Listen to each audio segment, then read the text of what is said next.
Hey guys, imagine this. Life hits a dead end before 30. Our guy Ryoichi just lost his father, and the family electronics store officially closes its doors.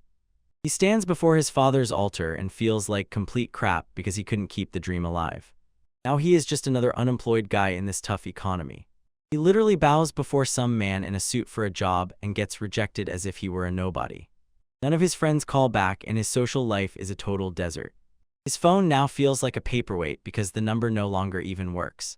He looks at that low ceiling and doesn't understand how his life became so mediocre. He lies in his messy room and thinks, I've lost everything. He decided to kill time by reading online novels and accidentally clicked on a shady banner.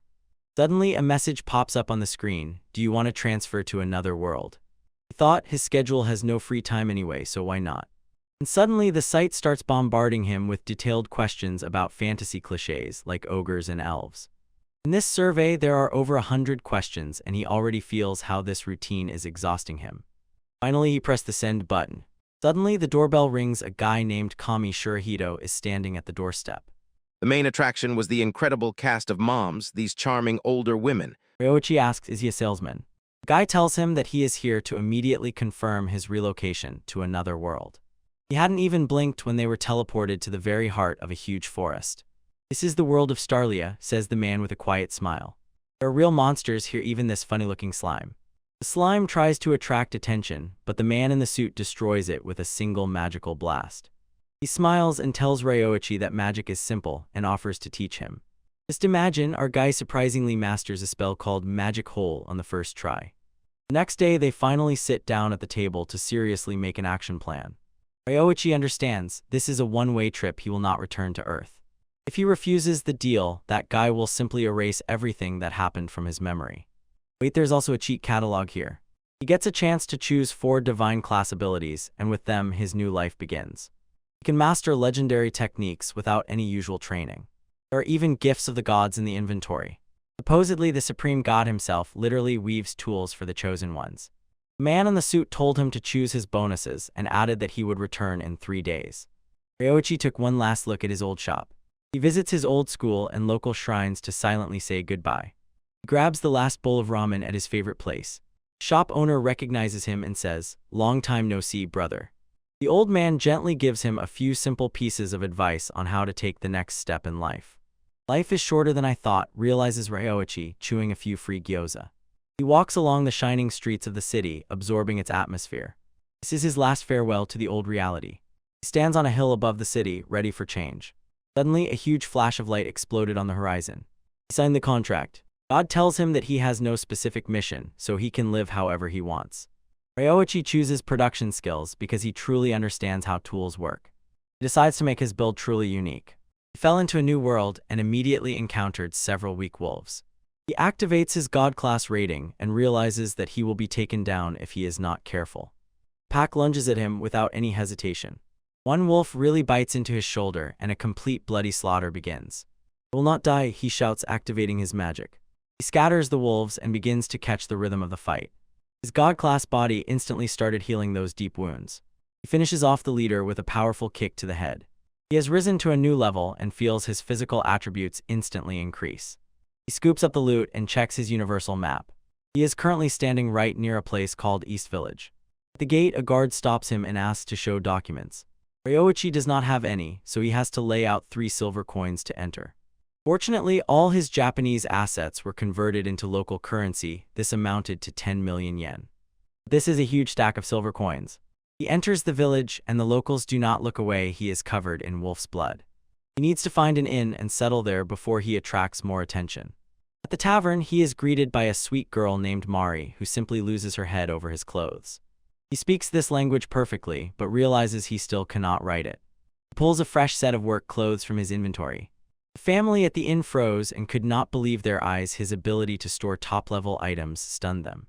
Mari thinks his modern detergent smells like a rare and expensive fragrance. He also remembers his other gifts, for example, a container that can bring items from Earth. He even has a box that multiplies, synchronized with a giant warehouse filled with supplies. This production assembly already looks completely broken. If he wants an official certificate, he will have to join the guild. He is heading to the Carpenters Guild to register, the receptionist hands him an exam ticket for 1 gold coin.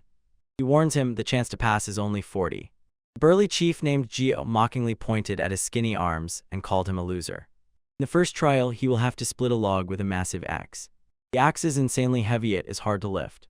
He decides to use the weight to his advantage and swings it sharply straight down. He perfectly splits the log, surprising the masters. Now in the second test, he will have to process the log with crystal precision. And holding only a simple chisel, the work goes slowly. He asks if he can use his own tools for this job. He activates his item box and the crowd erupts with excitement. He takes out a modern electric drill. He still remembers how a few years ago his father gave him his first drill. The sound of the drill drives everyone in the guild crazy. The guild master watches intently, fascinated by this magical tool. Ryoichi passed the test in record time. The master reveals the truth: the exam was actually a hidden magical trial. Most people use magic for physical enhancement, but Ryoichi simply relied on bare technology. The axe he used to chop with turned out to be a gift from the god of trees himself. The head of the guild, Kokus, solemnly hands him the official guild card. Now he has officially become a member of the squad. Gio grabs him and says, "I'll take care of you in the workshop." They throw a grand welcome party and start drinking in one go. Ryoichi even beats the master in arm wrestling when they are both drunk. Finally, the people who respect him praise him for his skills. He knows for sure the choice of Starlia was the right step in his life. Demanio raced through the corridors of the hidden. Lyle lifted his head and saw Zell's kind, wrinkled face, which showed relief. He barely smiled weakly and gratefully thanked Zell for saving his life. Zell's gentle expression hardened slightly when Lyle finished his thought. The old bandage sat on a stool by the bed and whispered that even his old eyes could. He said that now all the servants talked only about the young lady, while the mention of the grandfather stirred memories. Once he was a powerful aristocrat, the warmth of that memory turned bitter as reality hit him. He clenched his fist and realized that he lowered his gaze, his shoulders slumped to his feet, and he admitted Zell was right. Even Zell's face softened with sympathy. He asked Lyle not to blame himself so much, and confidently assured. During the flight, he squeezed Lyle's hand and said he hoped the young gentleman was right in his. Outside, while Zell was guarding Lalia, bandaged in bed, lay in a. Ryoichi was insanely happy when he came across such a rare loot in a store in the middle of nowhere. Open, he looked and saw Zell sleeping in a simple rocking chair. A sharp sting of shame pierced him and he let out a painful groan. He buried his face in the sheets, and in his head it screamed that he was not. Self-hatred consumed him so much that he barely noticed it. A faint alien, a rough, unfamiliar voice echoed in his head, mocking what the soft voice asked the other to calm down, saying that Lyle was in pain, and day with the last fading whisper of "see you." The present on a simple wooden table was a generous meal, a plate of stewed meat, a basket of fresh. The mug is full. He sits silently, picking at his food and lost in thought. The old servant Zell looks worried. Thanking Zell for his kind words, Lyle seemed to change his gaze hard. He continues with a barely noticeable smile, explaining that although the light healed, his thoughts darkened when he realized the danger of hiding in Zell's hut, which is in the corner. Zell looks at him knowingly and says that if the previous head of the family had heard that, he probably would have fainted. Lyle is surprised. Shoulders, a bright, confident smile blooms on Lyle's face as he agrees. Request, the bold promise makes Zell burst out laughing loud. As they sat side by side, warmth spread between them and he felt it within himself. He was incredibly happy to have been able to talk with Zell. After a simple lunch, Zell thoughtfully reflects on Lyle's future if he becomes. The conversation continues. They recall after thinking, Lau decides. BAME is for veterans, it will be 2 months. Another option appears: the academic city Aramthirst. The third option is Oren, a border town where constant clashes daily provide work for mercenaries ready to take. He studies the map, running through options in his mind. His fist clenches on the table. The decision is final. Suddenly and decisive. Zell's face became serious upon hearing this choice. Lyle smiled calmly and reassuringly, assuring Zell not to worry. Seeing the unwavering determination in the youth's eyes, he sat opposite Lyle at the table and as if casually asked if the young lord had noticed anything. Then he told more in detail and confessed that he had strange dreams. The confession seemed to shock Zell. His eyes widened with realization. This led Lyle to an irritated conclusion.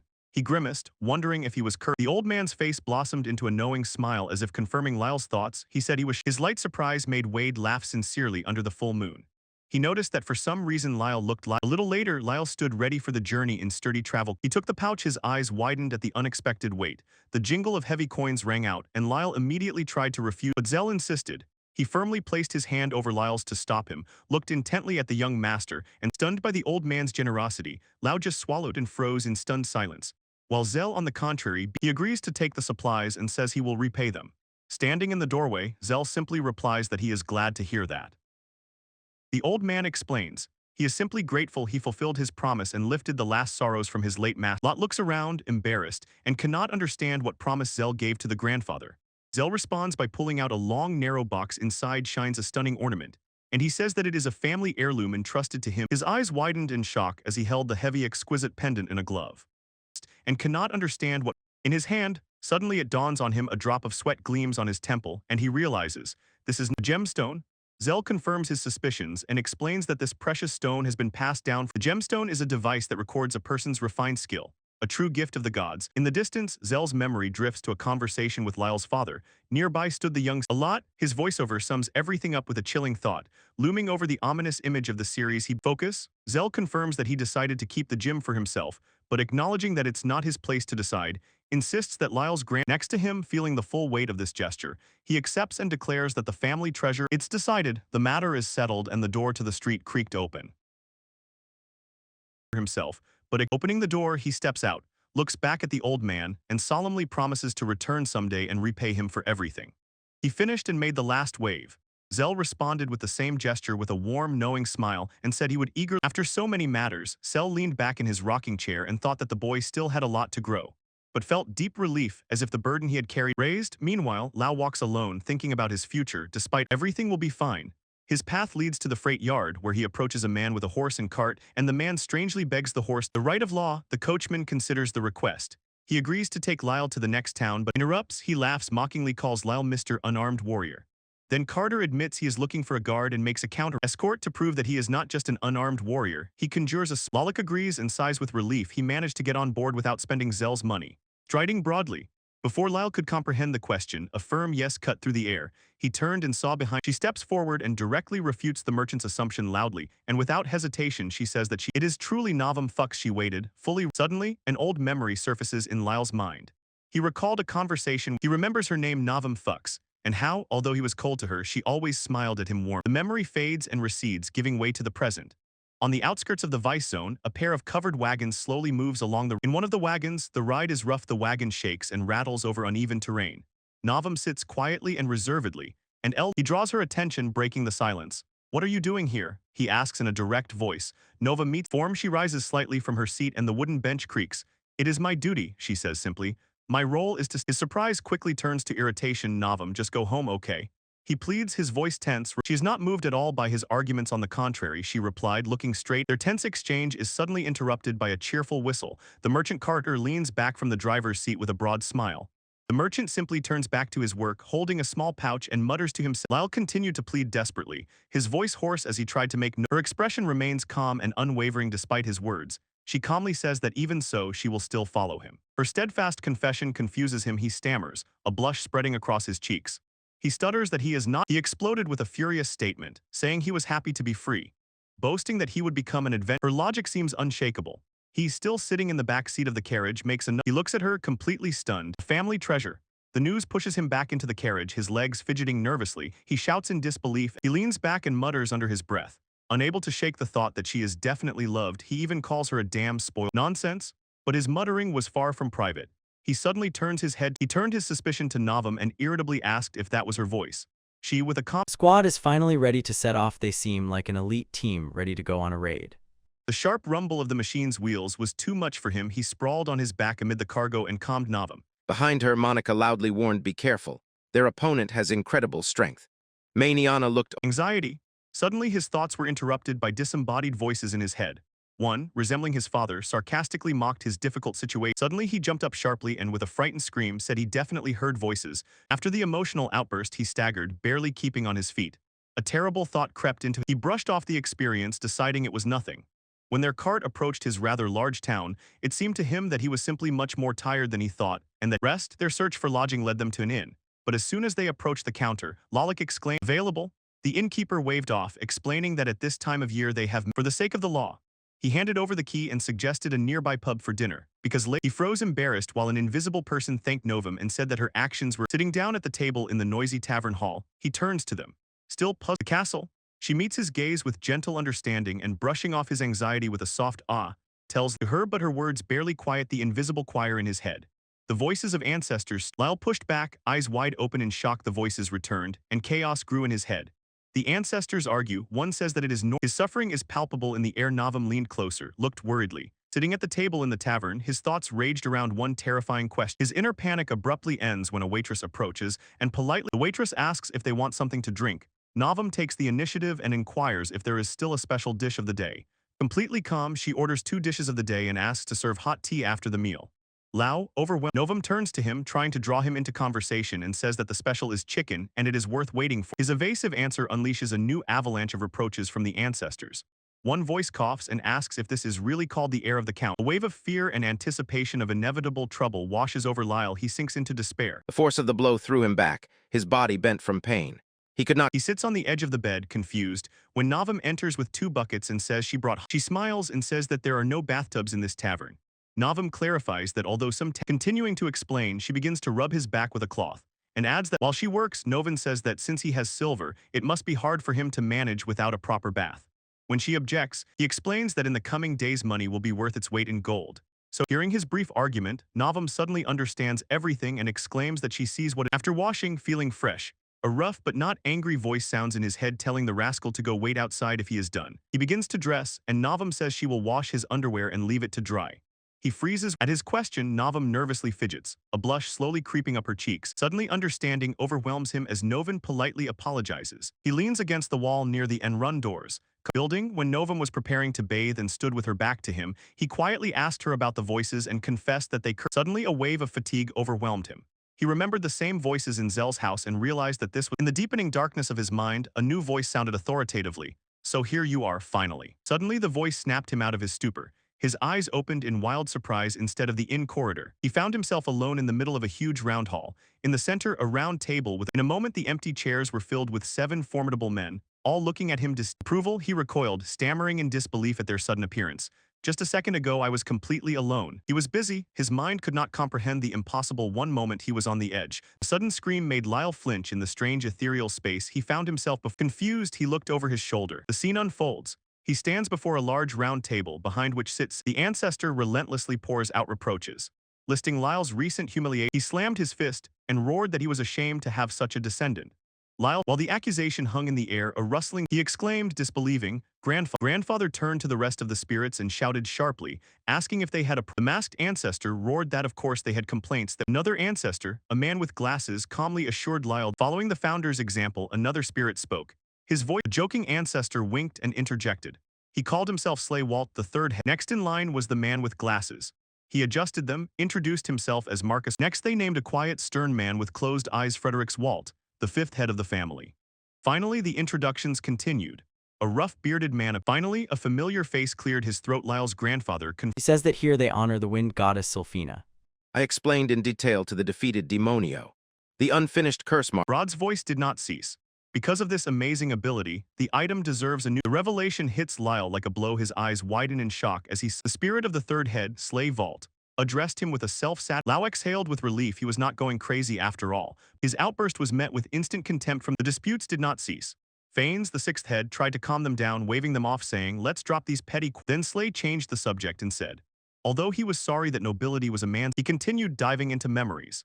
He said he was the 2nd son and became the heir only due to certain Usually, however, Lyle corrected his ancestors' assumption. He firmly stated that women at the head were also rare. His opinion was instantly drowned out by the powerful voice of Krasselwold.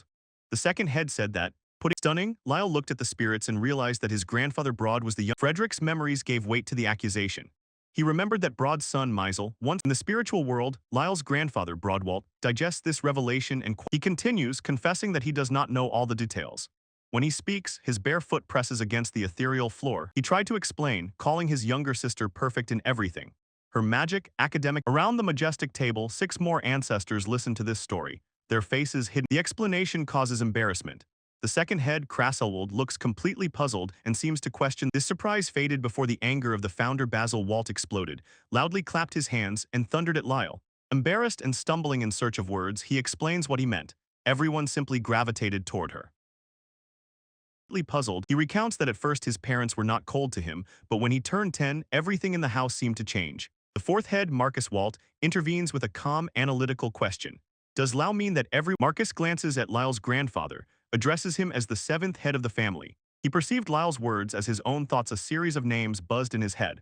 while he observed the anxious state of his. He recalled times with her. He truly cared about his granddaughter, allowed her to playfully tug his mustache. Krasselwald the second head sharply This praise triggered a gloomy memory in Lyle. He recalled that once he and his. While Lyle was drowning in thoughts, the grandfather proposed a theory to the other spirits. Supposedly every founder Basil Walt leaned closer and agreed. Such a sudden change, but the third head Slay Walt dismissed this idea as unrealistic. He said that no matter. He glanced and felt that the logic did not add up. Speaking of art, he noticed that Lau had already An epiphany struck Lyle like a physical blow. He recoiled, and in disbelief, recovering, he begged the ancestors to say what art was hidden in him, and Basil noted, he knows. He listens as his ancestor Slay Walt explains. Skills are divided. After that, another ancestor, Walt from the Frederick line, throws a grim. The warning struck, and suddenly a shocking truth was revealed. Processing this, the founder of Basil Walt cheerfully admits that although art also has its role, there the confession hit him like a physical blow, and his eyes widened with pure genuine shock. His inner cry of disbelief seems to echo in the real world. Confused, he finds himself on the floor in the corridor near the door of his room. Cern, seeing her worried face, tries to compose himself and decides that in the blue gem, the ancestors looked at Novum through Lyle's eyes. After him, that shared memory caused a powerful simultaneous horror. His mind spun as the voices of the ancestors exploded into a chaotic quarrel. One spirit howled in disbelief and asked. At first he felt nausea and a chill in his chest and realized no one else heard those voices. His hand instinctively reached for the ornament on his neck, fingers clenched around the cold He finally accepted the truth. It was not a dream. The voices did not cease. On the spiritual plane, the noisy days of the ancestors of the Waltz did not subside. Lyle Broadwalt's grandfather. When the quarrel escalated, the tense Marcus Walt complained that all the work was being dumped on him.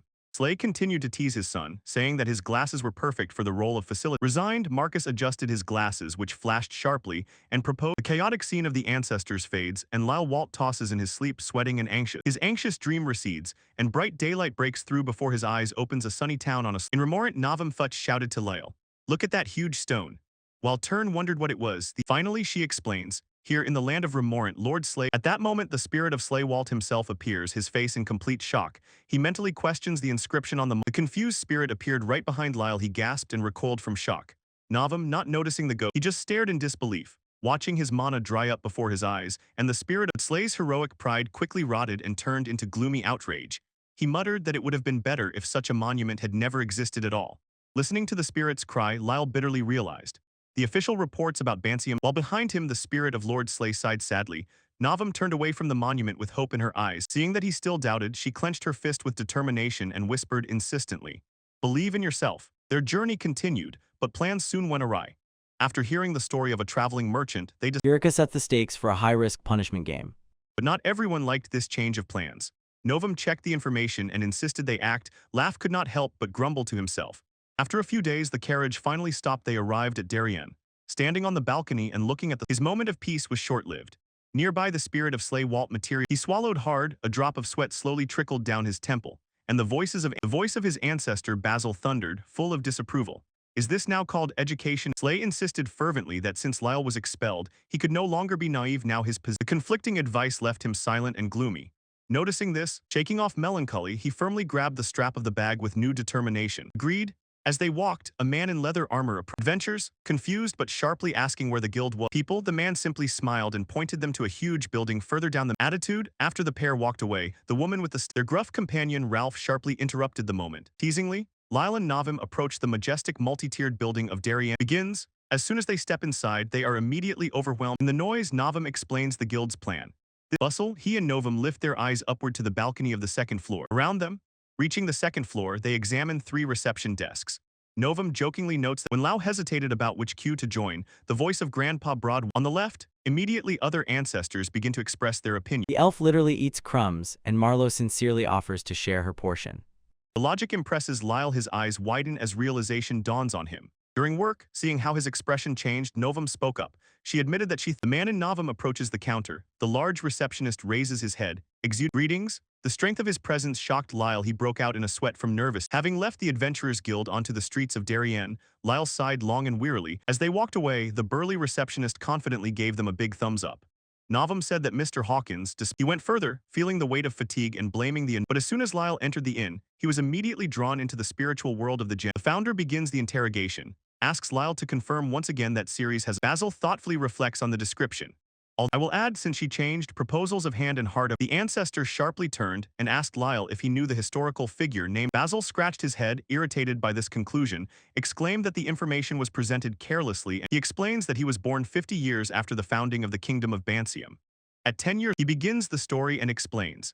He knows not from musty tomes, but from first. As the old man told it, the conflict known as the Gris War was sheer madness. Even when it was as if everyone was stuck in a collective dream. They fought and killed in her name, but it was neither love, everything, the battles, the slaughter, the mountains of corpses was. And then as soon as that woman died, the magic dissipated. The survivors looked across the battle. The story ends, and someone remains kneeling on the floor of the ethereal chamber, digesting. Continuing their walk through the city, they stopped by a fortune teller. Well, he continues, his voice ringing with confidence. Monsters like the His last words fall with icy certainty, and everyone froze with eyes wide open. In Layla's mind surfaced a memory of how the spirit of the blue pearl appeared and issued a sharp. The vision faded, returning him to the present, and Navam stood before the Adventurers Guild. He inquired. In his head, the ancestral spirit Basil sneers disdainfully. Nonsense, we just need to go out and fight them. Another spirit appears and calls Basil a fool who solves. He and Novum review the available options. She turns to him and says that she prefers a private tutor, but seeing the price for her choice, Lyle and the spirit Basil, the exorbitant price caused an uproar among the spirits. Basil calls it robbery. Fredericks considers the idea that Lyle will learn. She explained that the instructors of the regular course changed. With a grand gesture, Novum announces that his future requires the best. Her passionate speech stunned Lila froze, not uttering a word. Novum, feeling her, he gives in. After her passionate speech he cannot object, but immediately asks where to money. When he began to ask where she got such an amount, and whether it was a gift from the family, one of his ancestors. Her usual calm cracks, her face darkens, and she prepares to reveal the truth. She says she took savings from home, but they were not enough. So with a heavy, the revelation swept through his spirit ancestors in a shocking wave. He suddenly felt the full weight of her sacrifice. The bride's dowry, her most precious possession. Confused, he can only stammer as his ancestors explode in a cacophony of thoughts. Mark, cutting through the chaos, points out a clear way forward. It is useless to returning to the present moment. He stands confused. Navam, on her face shone unwavering conviction. She said that 20 gold. Lyle's eyes are wide open in shock, pupils constricted. The burden of Navam's sacrifice. Stunned shock quickly gives way to full panic. His heart pounds against his ribs in a crazy, uncontrollable. His mind, unable to form a coherent thought, can only scream one question into the void. Overwhelmed with emotions, Lau lunges at Novum. His voice breaking as he demands to know why she went so far for someone like him. He turns away and shouts that he is no longer a nobleman and their engagement is cancelled. And his despair grows. Images of all the people he feels he has let down flash through his mind. He shouts that grabbing his shirt, tears in his eyes. He shouts that any kindness is useless to him. His outburst subsides and turns into despair. He falls to his knees, bowing his head to the floor, and asks Novum if she already knows how he was treated in the family home. In response, Novum kneels before him, clenching her hands with determination, and gently says that even during his isolation her gaze is firm and unwavering. She continues. He gently touches her hand, interrupting her praise. No, you are wrong, he whispers quietly and admits. It was not a refusal to run away. Thoughts pull him into the past. He remembers that no matter how much he trained in swords and magic, he was terrible. The memory reaches a climax in a sharp confession. In her presence, his legs would not obey. He admits is simply a coward. He fought foolishly, believed that in the end he would be rewarded, but instead of running away from fear, his voice breaks with emotion. He confesses, all he ever wanted was for anyone to notice him. That's all. He falls to his knees, tears streaming down his face. He begs her not to make him feel even more miserable. He is still on his knees, turns away, and is convinced that this will be better. He tells himself that he sinks into despair, but a voice pierced him and simply said, I was watching. Streaming down his face. Watching, Laugh raises his eyes in shock, and Novum's voice continues to sound. Before he could recover, she rushed forward and hugged him tightly. She says she saw him again and again in the halls of the manor, and a memory comes to him. Novum stands on the balcony and looks harshly trained. She remembers his incredible concentration he devoted. Novum explains that due to the short history of the Futch family among the high nobility, he listens as Novum continues to explain, recalling childhood. She says that lonely, she recalls that in those moments of isolation I always came the path. She confesses to her that those actions meant the world to her, and Lyle tries to downplay. She looks at him with sincere, shining eyes and insists that she was truly happy then, and that happiness, she says, arrived. Despite her words, Lau is still kneeling in despair and apologizing that he is not worth art. She confesses that she then made a vow to herself her place will all. Her unwavering faith shatters his peace. He screams in despair. Demands to know why. In response to his painful accusations, her hand clenches into a fist. No, salute, she stands behind him and tightly embraces him by the shoulders. She says she appears like an ethereal winged creature, looks down at him and makes a final request. He is still confused, tears running down his face as Navam firmly presses him to herself, and she speaks with define filled with her words. He can only utter a choked response. Leaning against her, he whispers quietly, then adds, "Thank you." Later, as they approach the majestic facade of the Darien Guild, the voices of his aunt. Otherwise, Novam stops and turns to him sternly. She orders him never to call himself worthless again, says that his value is not in his right. Follow him. Inside the guild, his boot strikes the wooden floor once as he stands before a large, formidable. Oh yes, he stands firm, and around them in the guild hall the noise still rages. She pushed the documents forward, and in a businesslike tone ordered Mr. Hawkins to act according to the papers. Following her, Hawkins gestures towards the woman nearby and explains that her name is Zelfish, is an experienced adventurer. He froze in disbelief, mouth open. Navam Fuchs calmly suggests that he marry her. Admits she herself does. Her words futile matter echo in his head and nearby sting the labels of his recent past. In the spiritual world, one of the ancestors observes that Lyle's exile removes the effect of family marriage. When Basil Walt, the founder, heard this, he looked up in surprise, and the ancestors' dispute echoes in the physical world, and he listens with a sullen expression, feeling that something is very wrong with his family. Having comprehended this revelation, Lyle and Novum approach the grand building. Inside, the glove tightly grips the pen, which scrapes across the official document, and with the contract was signed. They were introduced to a woman named Zelfa sitting opposite her, Lyle, and she smiles confidently, confirming that she is taking the job. And in response to her warning, Navam calmly asks Zelfi to be as strict as necessary. Their new instructor Zelfi thoughtfully touches her chin. Having confirmed their agreement, she quietly, but her first lesson turned out to be nothing like what Lyle expected. He finds himself standing nearby. Zelfi watches him work. Her face is unwavering, and Navam observes he stops working, waves his hands in irritation, and protests. Seeing his suffering, Navam steps forward and begs to be allowed to switch places with Lord. He looked at Navam and realized.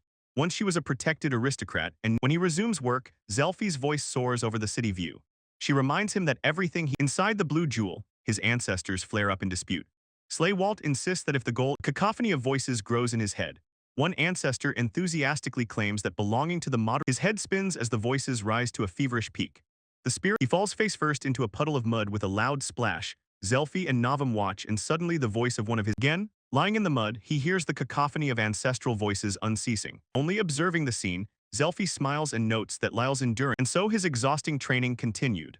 The mana was constantly depleted. He sighed with relief, grateful because he thought he finally heard praise. He knows that adventurers are rated in 5 grades. Why? Angry shouts from another adventurer fell upon his protest. He could not believe Lyle's complaint. Zelfi steps forward, coldly addressing the gathered men and shouts, "Hey," her voice is sharp. He looks puzzled by her intervention. He does not understand why she is interfering in this dispute. In response, a large bald man approaches Zelfi, humiliatingly places his hand on her firmly. She reacts instantly. Before he can finish the threat, she held the large man pinned to the. In the Adventurers Guild, a stern official in glasses. Lyle froze for a moment in surprise when Zelfi appeared and noted that he seemed to also serve as a guard of the guild. Nearby, for a day's work, he receives 8 large copper coins. This impressive sum is counted in the. Later in the guild, sitting next to Navam, he admitted that before she could answer, the adventurer Rachel approached their table and she winks and introduces herself as Rachel, an experienced adventurer. Explaining that she needs to earn some. When Lyle and Navam say they are also ready, Navam briefly explains the essence. Rachel beams, looking at Navam, saying that her pimpship is insanely popular and has become. She continues enthusiastically talking about Navam's skill, adding that she works not only quickly and beautifully. Lyle silently froze from this revelation. 11 large copper coins. His fist clenched on the table, and in his head the words of the ancestor Basil echoed, laughing at. He only stammers, cannot compose an answer. Drops of sweat appear on his face, and humiliation. Suddenly he pushed the chair with a bang and sharply stood before Navam and Zelfi. At first, running out, Zelfi loudly wonders why he was in such a hurry. Navam is silent and watches him go with a. Lyle flees from the Adventurers Guild and runs out onto the crowded streets. He rushes down the narrow alley, gasping from effort and irritation, swearing aloud, trying to deny that his anger is. As he runs, the spirit of Basilwald appears beside him and mocks that he. Meanwhile, the spirit of Frederick's Waltz appears and sharply scolds Basil, shouting for him to The dispute between the ancestors intensifies.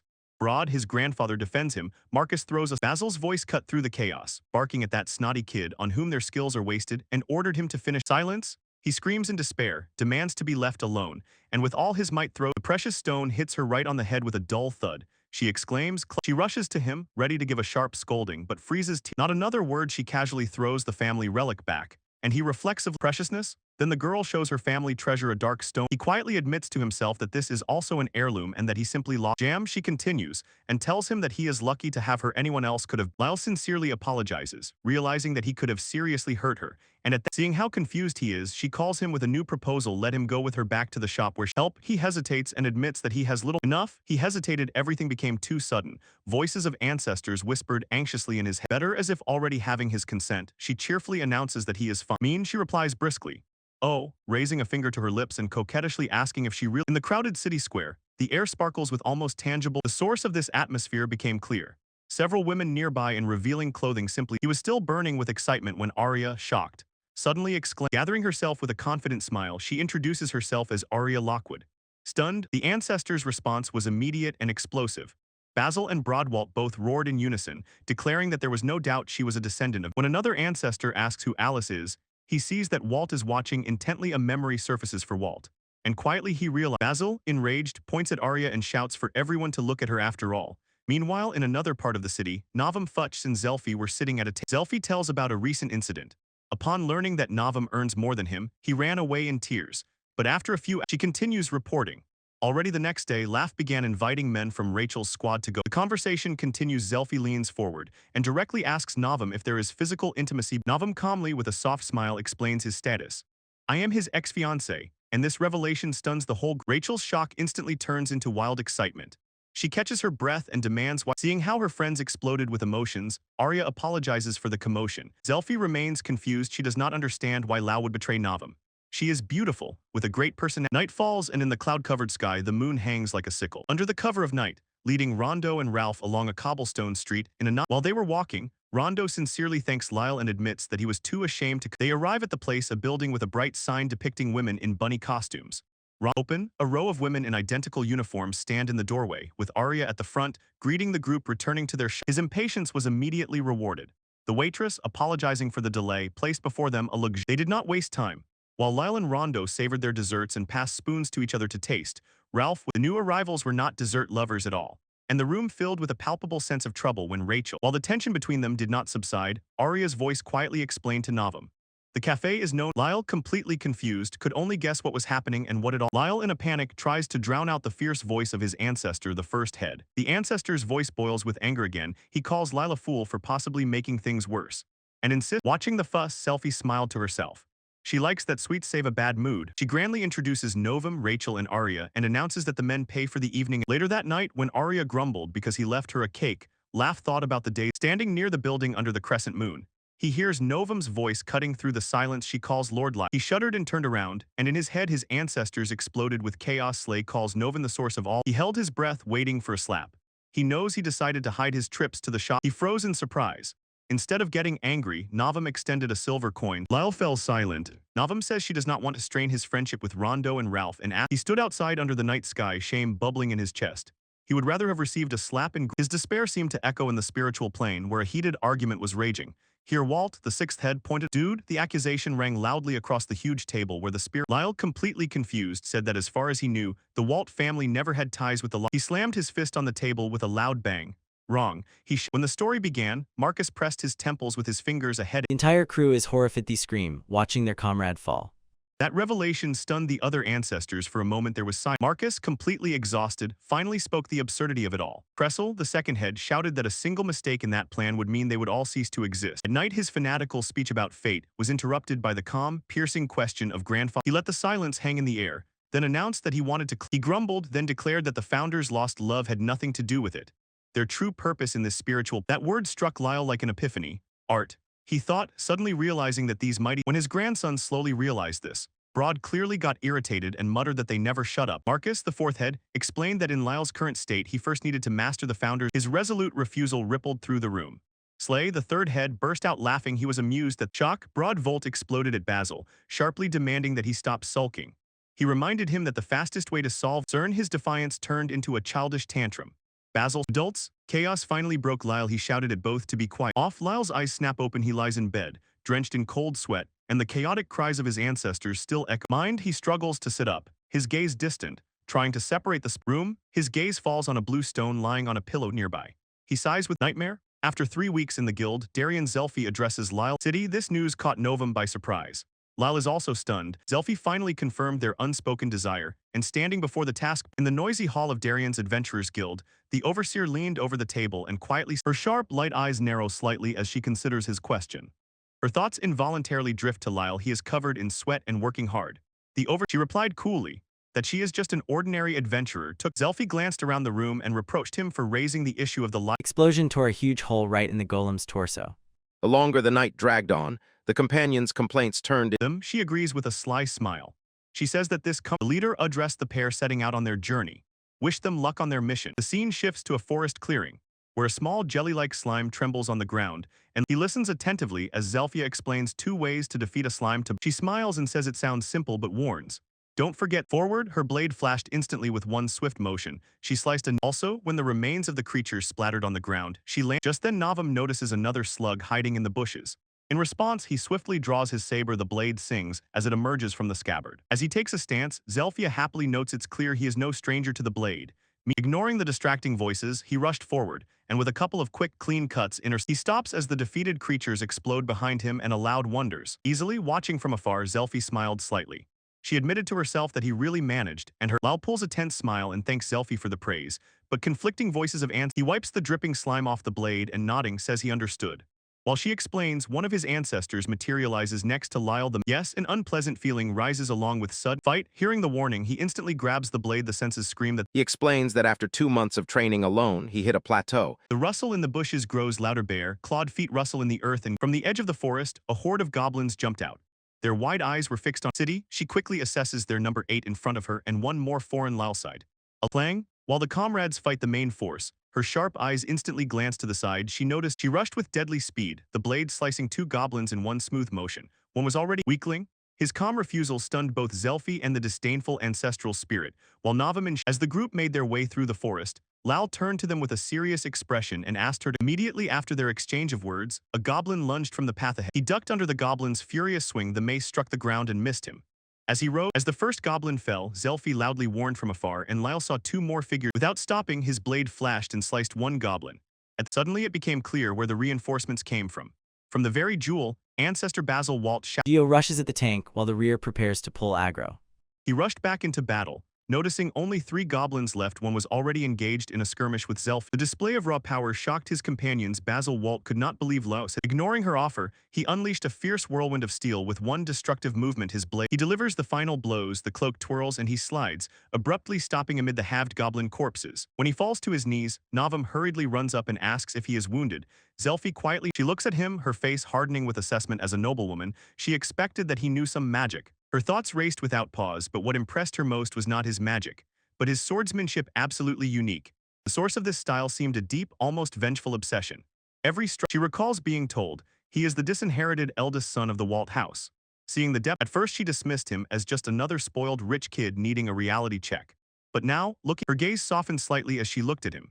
Leia Walt, she thought to herself. A cold wind lashes the narrow cobbled alley, and from above Arya looks down at the man who has collapsed to the ground, her face. The man on the ground, stunned and bruised all over, weakly raises his eyes and whispers, "Dad." His eyes unfocused. The voice belonged to a large, formidable man standing in the doorway with crossed arms. He cast Arya a contempt. Predators grimaced and were outraged when he reminded her that she had said the same thing last time. Arya only quietly. Meanwhile, lying on the ground, the district father mumbles to himself that he doesn't care whether that man was a former. The creditor pays full attention to Arya and says contemptuously that she should have already noticed. A lecherous smile spreads across the creditor's face. He leans closer, says that it pains him to see her suffering. His words hang in the air. The creditor does not stop, saying that even a slender girl like her could instantly repay her. Touching, the shot flips to another district of the city in front of a building with the sign "Sweet Shop" seal. Its architecture is whimsical, and on the roof inside, Walt sits at a table eating with a fork. Raising his gaze from the food, he asks his invisible He seriously tells his friends that there are big problems with mana. There is almost none left. Ralph, chewing. Rondo admits that this is not his specialty, but as far as he knows, Lyle has only one option, a skill called growth. And the word. Rondo thanks Lyle for the support and sighs with relief because Rachel will not yell. Lyle smiled slightly, thanked, and promised to consider the advice. Although secretly he recoiled embarrassed, reminding her not to lose focus. He tried to brush off. Ralph gratefully thanks Lyle for the bill and enthusiastically praises. With a final wave of the hand, Rondo and Ralph set off, leaving the table amid the clatter of empty dishes that need to be cleaned up. Left alone with Arya, Lal suddenly turns to her and quite unexpectedly asks if she has any problem. Ariana, Arya looks stunned. She admits that she feels embarrassed, but her own haul just doesn't work, and she shows a simple little stone, and sincerely admits. He reassures her. Listening is the least he can do, especially after she was there when they found him. Despite the apology, she admits she likes the work and it gives value. Her joyful proclamation echoes in the spiritual plane, where two of Lyle's ancestors watch the conversation. Just as Lyle quietly makes his decision, a roar suddenly bursts out in the spirit world. Here it is, I remember. Named? He begins to explain, recalling the time. In the spirit world, the elders of the Walt family froze in shock. The eyes of Slay finds Mark. But when the initial shock subsided, Basil Walt leaned back with a grim smile of satisfaction and noted that he never imagined his drunken rant. Slay Walt, however, returns to the confused Lyle with a gentle look and says that the family rule was in. Rod Walt, Lyle's grandfather, nodded. The boy fences quite well, but immediately added that grandfather's praise changes almost nothing in this gloomy reality. Slay's face because he is still trying to comprehend all the consequences. Series, the thought evokes a terrible vision. A colossal, divine figure cruelly smiles. Debates flare up again at the table. Basil pounds his fist. Slay turns to the depressed Lyle and tries to comfort him, saying that Ceres does not. Basil abruptly cuts off the conversation, says the topic is closed. When he stated that helping little Arya is their main priority, while the dispute continues, Lyle listens in horror. Slay says how absurd it is to follow. He feels the irresistible power of their mana. Fine shouts to Basil, asking if he realized the overwhelming power is too strong for Lyle's con. Meanwhile, in the physical world, Arya, the one they were arguing about, walks home late under the full moon. Her way home is interrupted by a terrifying discovery. She finds her father collapsed. Death, she asked what he was doing, pointing out that if it were winter, he would freeze to death. His voice suddenly became harsh. He grabbed her, his face twisted with rage. He continued his tirade, telling her to stop humiliating herself and that they. Finally, she exploded, shouting at her father if he had forgotten that it was because. Her voice sharply sharpened with irritation, and Arya kept reproaching. The harsh confrontation broke down and turned into a desperate, tearful plea. She stopped. Her pleas unheard. Shadowy hands gripped her tightly. The man with the eye patch roughly pressed her hand to her mouth, muffling her muffled scream. The terrible scene dissolved, and in its place appeared a sprawling city. When trouble suddenly flared in Darienne's guild, he sat next to Navam and the traveler Zelfi, who was explaining the matter. She points to the beaten man slumped on the sofa nearby, introduces him as Arya's. To his surprise, Zelfi calmly admitted that she herself. Here's Ryoichi spots Malo. He looks quite beaten up. With a dull thud, Wheeze Lockwood falls to his knees in despair. As the desperate plea hangs in the air, the guild overseer, before he could continue, a stout, luxuriously dressed nobleman entered the room with a light greeting. Lyle and Navam froze in shock at the sudden appearance of the lord of the land. With a question in their voices, the nobleman introduced himself, Bintler Liburnia, lord of these lands, and with obvious pleasure he stood stunned. The ruling lord called him by name even before. Despite the tension caused by his appearance, Lord Liburnia, with a self-satisfied smile, suggested continuing the conversation. Returned to the matter, and the troubled Wheeze Lockwood. This confession revealed an even deeper problem. If the bandits really used Darienne for money laundering, Lord Liburnia delivered his verdict. He stated that Darienne allegedly secretly cooperates with the bandits. His shock quickly turned into irritated inaction. A voice roared in his head. The internal tirade did not subside. The ancestor called him a coward and a disgrace to the Vault family, sternly demanded. He was overwhelmed by a strange sensation, and with a loud slap he fell forward onto the table. Novum reacted instantly. Her restraint shattered. She screamed his name. Bilal did not hear her. His consciousness suddenly found itself in a completely different place. He found himself at the round table, where one of his ancestors, a rough man, in a calmer voice, his grandfather Broadvold, intervened and coldly brought us back to reality. Another ancestor, the analytical Marcus Vault, added his grim conclusion. He believed that this cold logic was broken by a roar of rage. The formidable second head, Cressel Vault, slammed his fist on the table. The enraged ancestor unleashed a torrent of contempt and shouting on Lyle, and he only stammered in shock. Name? The cruel words of his ancestors struck straight to the heart. He was overwhelmed and could not hold back. He broke down, and his emotions only fueled Cressel's rage. On the other side of the table, Walt intervened again, defending the boy. He stated that Cressel's harsh tone. As the quarrel escalated, Lyle's grandfather, Broad, cut through the noise with a calm voice. Then he addressed Cressel directly and threw him some advice. So he smiled gently and advised Lyle that the most important thing was to decide what he wants and start from that. Lyle listened to the words. His face darkened. The voice of another ancestor intervened and clarified their nature. They are true, the voice continued, explaining that these memories contain wisdom they can share, and in response Lyle clenched his hand into a fist and spoke, a resolute note appearing in his voice. I want to act, but his thought. In the spiritual plane, the second head, Crassel Walt, speaks confusedly and Lyle cries desperately. Grandfather Broad Walt gently soothes, asks Lyle to simply honestly say what is on his mind. He hesitates, images of Arya's face flash in his mind, memories of her pouty lips. Finally, the image of Arya, full of hope, clearly appears in his mind and his determination hardens. He clenches. Cressel exploded in protest, but Broad calmly interrupted him. Crastle slammed his hand on the table and demands to know what they are talking about. He insists that no one wants to save her more than he does. The argument intensifies. Walt Fiennes sharply tells Cressel that they will manage without him. Gordon ignores the quarrels, and Broad takes the floor and brings everyone to order, announcing the start of their... Before anyone can respond, Cressel strikes with a crash and roaring swears. If it saves little Arya, he will teach. Layla's eyes widened and sparkled with disbelief and delight. In the spiritual realm of the gem, ancestor Cressel Walt decides that the time has come. He will teach Lyle. Another ancestor, Marcus Volt, encourages Lyle from the etheric darkness. In an instant reality returned, Lyle found himself in the Lord's reception hall, breathing. His eyes were wide open with confusion. Zelfi's voice cut through the fog. Plan, he ignores her pleas, straightens up with sudden fervor, and exclaims to Zelfi tries to stop him, insisting that this is not a problem he can handle alone. But Lord Labornia, with a smile on his lips, outside, the Lord seems amused by this turn of events. He says it seems Lyle has... He leans closer, his face tense, and asks for clarification. Is this his plan regarding the... He meets the Lord's gaze without flinching. His face is set with stern determination, a drop of sweat trickles down his temple. Behind him, ghostly figures of 7 ancestors emerge. He clenches his fist and declares both. He and his gathered company Navam, Zelfi, and 2 hired adventurers. Deep in the mine, the goal of their expedition sits on a rough throne made of antlers. This is the bandit leader Boris. And he thinks with a cruel... He turns his attention to his captive Arya Lockwood. She looks at him. One of his subordinates approaches and asks if they really should hand the girl over to her. He grins, clutching the blue gem he took from Arya. The thought of raising a hand... A silent threat hangs in the air. Arya's eyes widen with shock and fear. And Bora's face... That's all. A predatory gaze falls on the frightened girl. He reasons that since she has already given him such a rare stone, during the official meeting with Lord Bentler Labernia, Leowalt makes... While the Lord is pondering, Zelfi boils with irritation, gritting his teeth at the one he considers a brazen... Ignoring Selfie's noticeable anger, Lau maintains a pleasant, confident smile and sincerely thanks Lord Bentler. His outward calm is just a performance. Inside he panics, realizing he has greatly angered. Bernie insists let Lo lay out his reasoning, and Lo begins to dissect everything thoroughly. He continues, explaining that the movements of the robbers are merely reactive and without any strategy. Their only goal is... Lau confirms.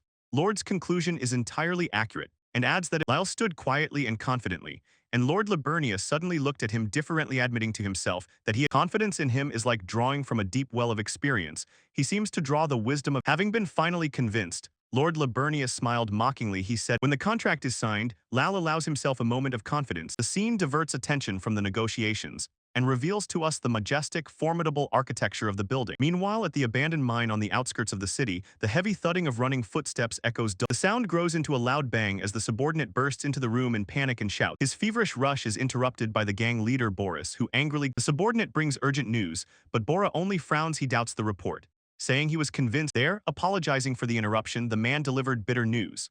The boss's composure crumbles. 200, he exclaims, eyes wide with disbelief. This subordinate confirms the staggering number and adds a crucial detail. The noble Lord Bintler... He begins to relay information from their spies in the Adventurers Guild, but Borex... The subordinate reports the findings. The one financing the in the bandit's lair, the leader Borex snorts mockingly upon hearing the news about his opponent. Her face turned pale with horror. She silently cries to her... When this desperate thought flashed through her mind, she peeked out from the shelter at the long caravan of wagons rumbling down the road. This performance began with Lyle's speech. On the move in the caravan, Rondo could not contain his anxiety and said to Lyle that paying adventurers 3 silver... He glanced at the crowd of mercenaries and quietly admitted to him this deception unfolds exactly according to plan. Navam Fux receives a report bandit spies hidden among the adventurers are... The bandit leader Borek laughed out loud upon hearing this news. He, returning to Lyle's squad, beside him chuckled the spirit of the third head. Lyle was silent, his face unshaken. In his head, the voices of the ancestors. Before him appeared the spirit of the first head, Basil Walt. Instead of the usual formidable... In response at night, there was one resolute yes, a promise given under the bait camp near the mines. The adventurers hired by... Having seen enough, the spy quietly slipped out of the camp and disappeared into the darkness. He swiftly made his way through the thickets, and the pale moon illuminated his path. His journey ends when he reaches the entrance to the bandits, lair, a dark opening at the... Entering, the spy sees the gang leader Bor sprawled on his throne. While the rest... Boris asks what's there. The spy replies that nothing has changed. He mockingly says that Lyle's troops are complete amateurs. A hoarse laugh bursts from Borex as he declares that the troops of that battle, standing outside, Bor confidently states that they will slit these fools. The dense smoke immediately throws his men into chaos. They cough and choke. The gang leader himself growls in rage, demanding to know what is happening. Nearby, another bandit with... It turns out the source of their torment is outside the hideout, where Navam and Arya were... From the ventilation shaft, a large column of white, poisonous smoke suddenly burst out and, watching from a safe distance, Lau happily notices that his plan is working. One of the hired adventurers asks in surprise if Lyle can really see what is happening. Using both their arts simultaneously, he can clearly see all. In the field, he calmly continues the count, 35 people. Strength. As soon as the bandits began to pour out of their hideout, Rondo notices the approach of a group they are. The first of the fleeing bandits rushed headlong into a trap. With a choking scream, he triggered the mechanism, and as the bandits stumbled out of the smoky passage, Lyle's adventurers met them mercilessly and effectively. Approaching, his eyes widened as his full ability detected a new presence. A drop of sweat. Others, the realization was confirmed when the ground began to tremble and frightened round the path. Heavy rhythmic steps echoed from the entrance to the hideout, and he instantly careful. The wooden fence near the cave entrance exploded. The smoke cleared, and before them stood the bandit leader Boris, his muscular body tensed with. At the cave entrance, the bandit leader Boris loudly challenges, demanding the coward with blue blood to come out, and then, enraged by his appearance, Bora clenched his huge axe, his fingers cracked. He roared that Lyle is a son of a bitch and will regret. The axe falls with stunning speed. One of Lyle's mercenaries froze in disbelief. Amazed, his blade fiercely grates against the axe head. The force of the strike sparks. Basil calmly continues to assess the situation and, listening to the advice, Laugh retreats, but Bora shows no mercy, pushing off the ground. He lunges close. His sharpened perception allows him to turn at the last moment. Bora stomps forward, enraged. He cannot believe from his spiritual height. Basil watches these parries with a note of admiration. He acknowledges the fierce clash does not subside. Lyle, in a low stance, deflects another powerful. He parries another fierce strike from Boris, and a shockwave spreads through the air. The display of skill left Rondo, who watched from afar, simply stunned.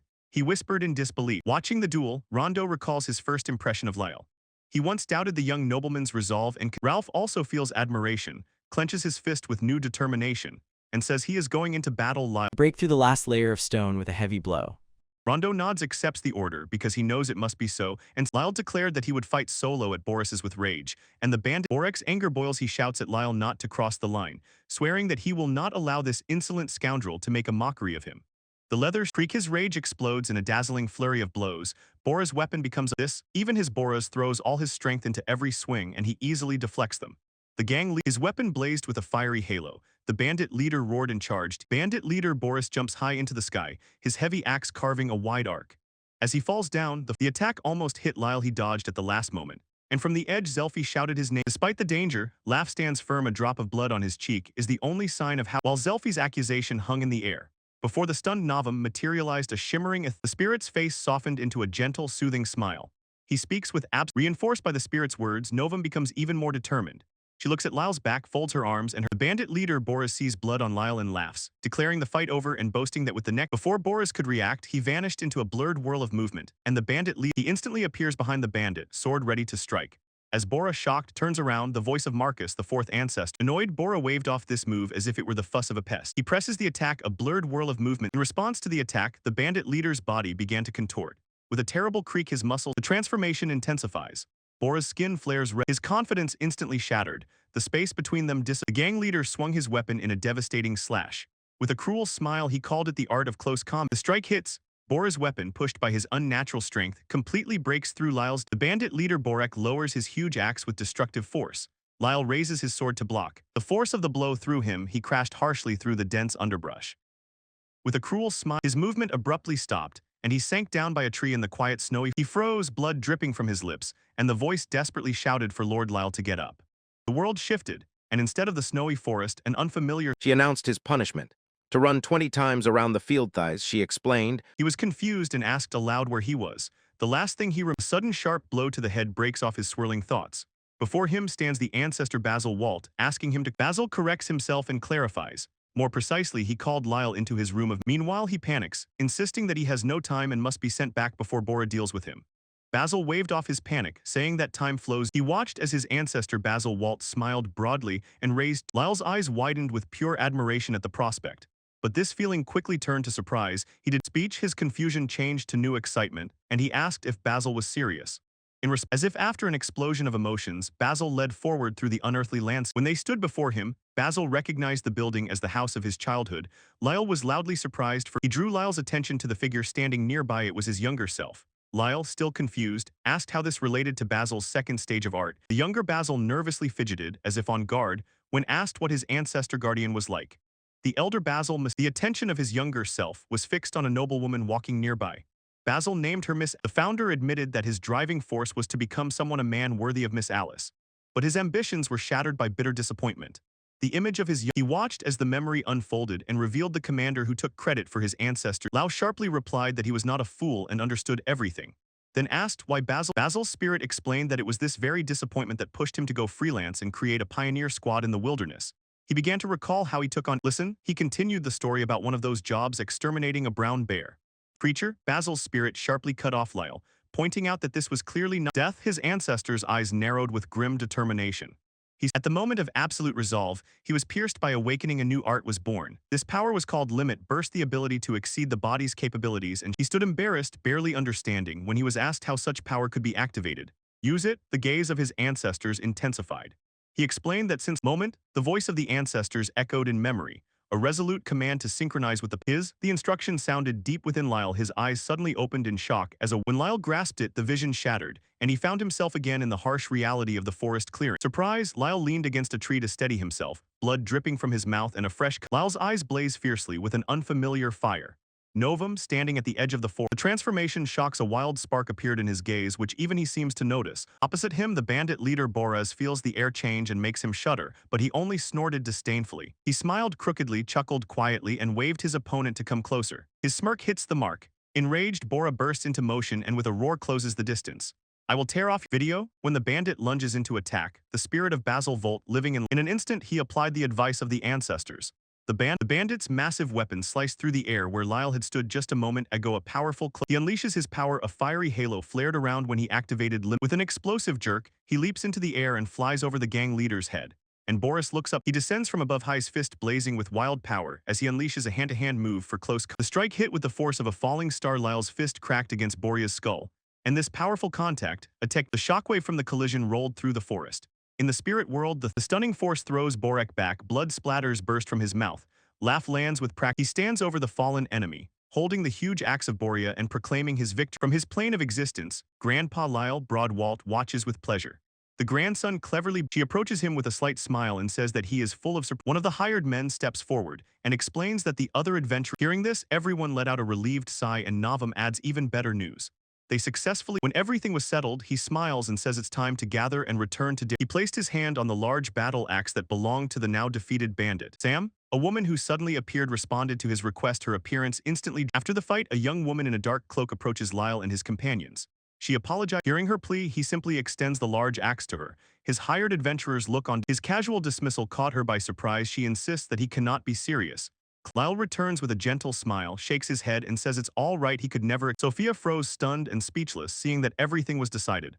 Lyle waved his hand and he walks away, and she calls after him, her voice full of indignation. Everyone sees Lyle's actions differently. The adventurers he hired recall his bombast. The man in the scarf addresses Sophia and says that's enough. He explains that Lyle, her hand trembles as she grips the axe. She believes this was supposed to be her back. Tears fill her eyes and run down her face. She cannot forgive herself. Her uncle placed a soothing hand on her head. The gesture rustled softly. Tears rolled down her cheeks. You will, he said, and his encouragement settled in her heart as she looked into the dark forest. As Sophia takes the vow, the same man who inspired her moves on with his companions, the red-haired adventurer. A few days after the bandits' defeat, life in the magnificent city of Darien is about to be. In a luxuriously furnished office, Lord Bintler Libornia strokes his chin and smiles content. He addresses the group standing before his desk. Lyle, Novum, and the hired adventurers. As the Lord speaks, Novum turns to Lyle with a gentle smile and says that modesty is a virtue, but his protest is cut off because Lord Libornia calls him again and declares this moment a grand first step of Lyle. Lord Oblivious apologizes for the brief interruption, and then, as if nothing happened, continues his grand speeches. He further fuels the excitement, saying that people will start naming their children after Lyle to receive a piece of his kind. He stood with his companions before Lord Liburnia's table when the ruler of Darien spoke, and announced that he had summoned them for a single. When the Lord's heavy words settled, a gloomy atmosphere enveloped Arya and her father, West Lockwood. Lord Liburnia continued and said, in a desperate rush, West Lockwood lunged forward, shouting at Lord Liburnia, insisting that he alone bore responsibility for everything, and begging the Lord. Unwavering, the Lord looked at his city and firmly said that as the Lord of Darien, the hand of his gaze hardened as he again turned his attention to the accused. With regret, he said that their sins would fall upon the entire family. When Lord Liburnia spoke about West Lockwood's fate, the man shouted again, insisting that his daughter was innocent. The Lord ignored him and announced the verdict. West Lockwood would spend the rest of his life in hard labor as one of Darien's borders. Novum watched what was happening with a gloomy, inscrutable expression. Lord Liburnia continued in a cold voice, saying that Lord Lockwood delivered his final, shocking verdict. Arya was sentenced to repay Darienne's damages with her body. Condemned, stunned with her head bowed, Arya quietly accepted the verdict with a simple yes. But raising her gaze, her submissive expression hardened and rage blazed. Her fate seemed decided, suddenly took an unexpected turn. The head of the bandit taming squad, Arya, clenching her hands in anxiety, asks what this new turn means. Nearby, Novan remains calm and El looks with wide-open eyes. In response to his confusion, Navam turns to him with a gentle expression, and Shiri kindly assures Lord Lyle. Suddenly something clicked in Lyle. He understood the loophole. Lord Liburnia on paper sent Arya to a brothel, so Lyle could have. Lord Liburnia turns his attention to Navam, with a confident smile on his face, and is convinced by her that this action yielded the agreement. She responds with a radiant smile and a cheerful, musical yes. Lord Liburnia on paper sent Arya to a brothel. Her confirmation threw Lord Liburnia into a fit of laughter. He himself admits he did not believe his ears when Navam. He continues, describing Lyle's supposed desire as an oasis of luxury in a forest of women. Simply in panic, he sharply turned to Navam and, demanding an answer, persistently asked what plan she was talking about. Her words awakened a memory. Lau recalls boasting that he would become an adventurer, live among women and be free because his family in his head chaos. Ancestors react with disbelief and despair. The spirit of the grandfather weeps that the grandson's. Meanwhile, Arya's father, Lockwood, breaks into tears and hides his face in shame.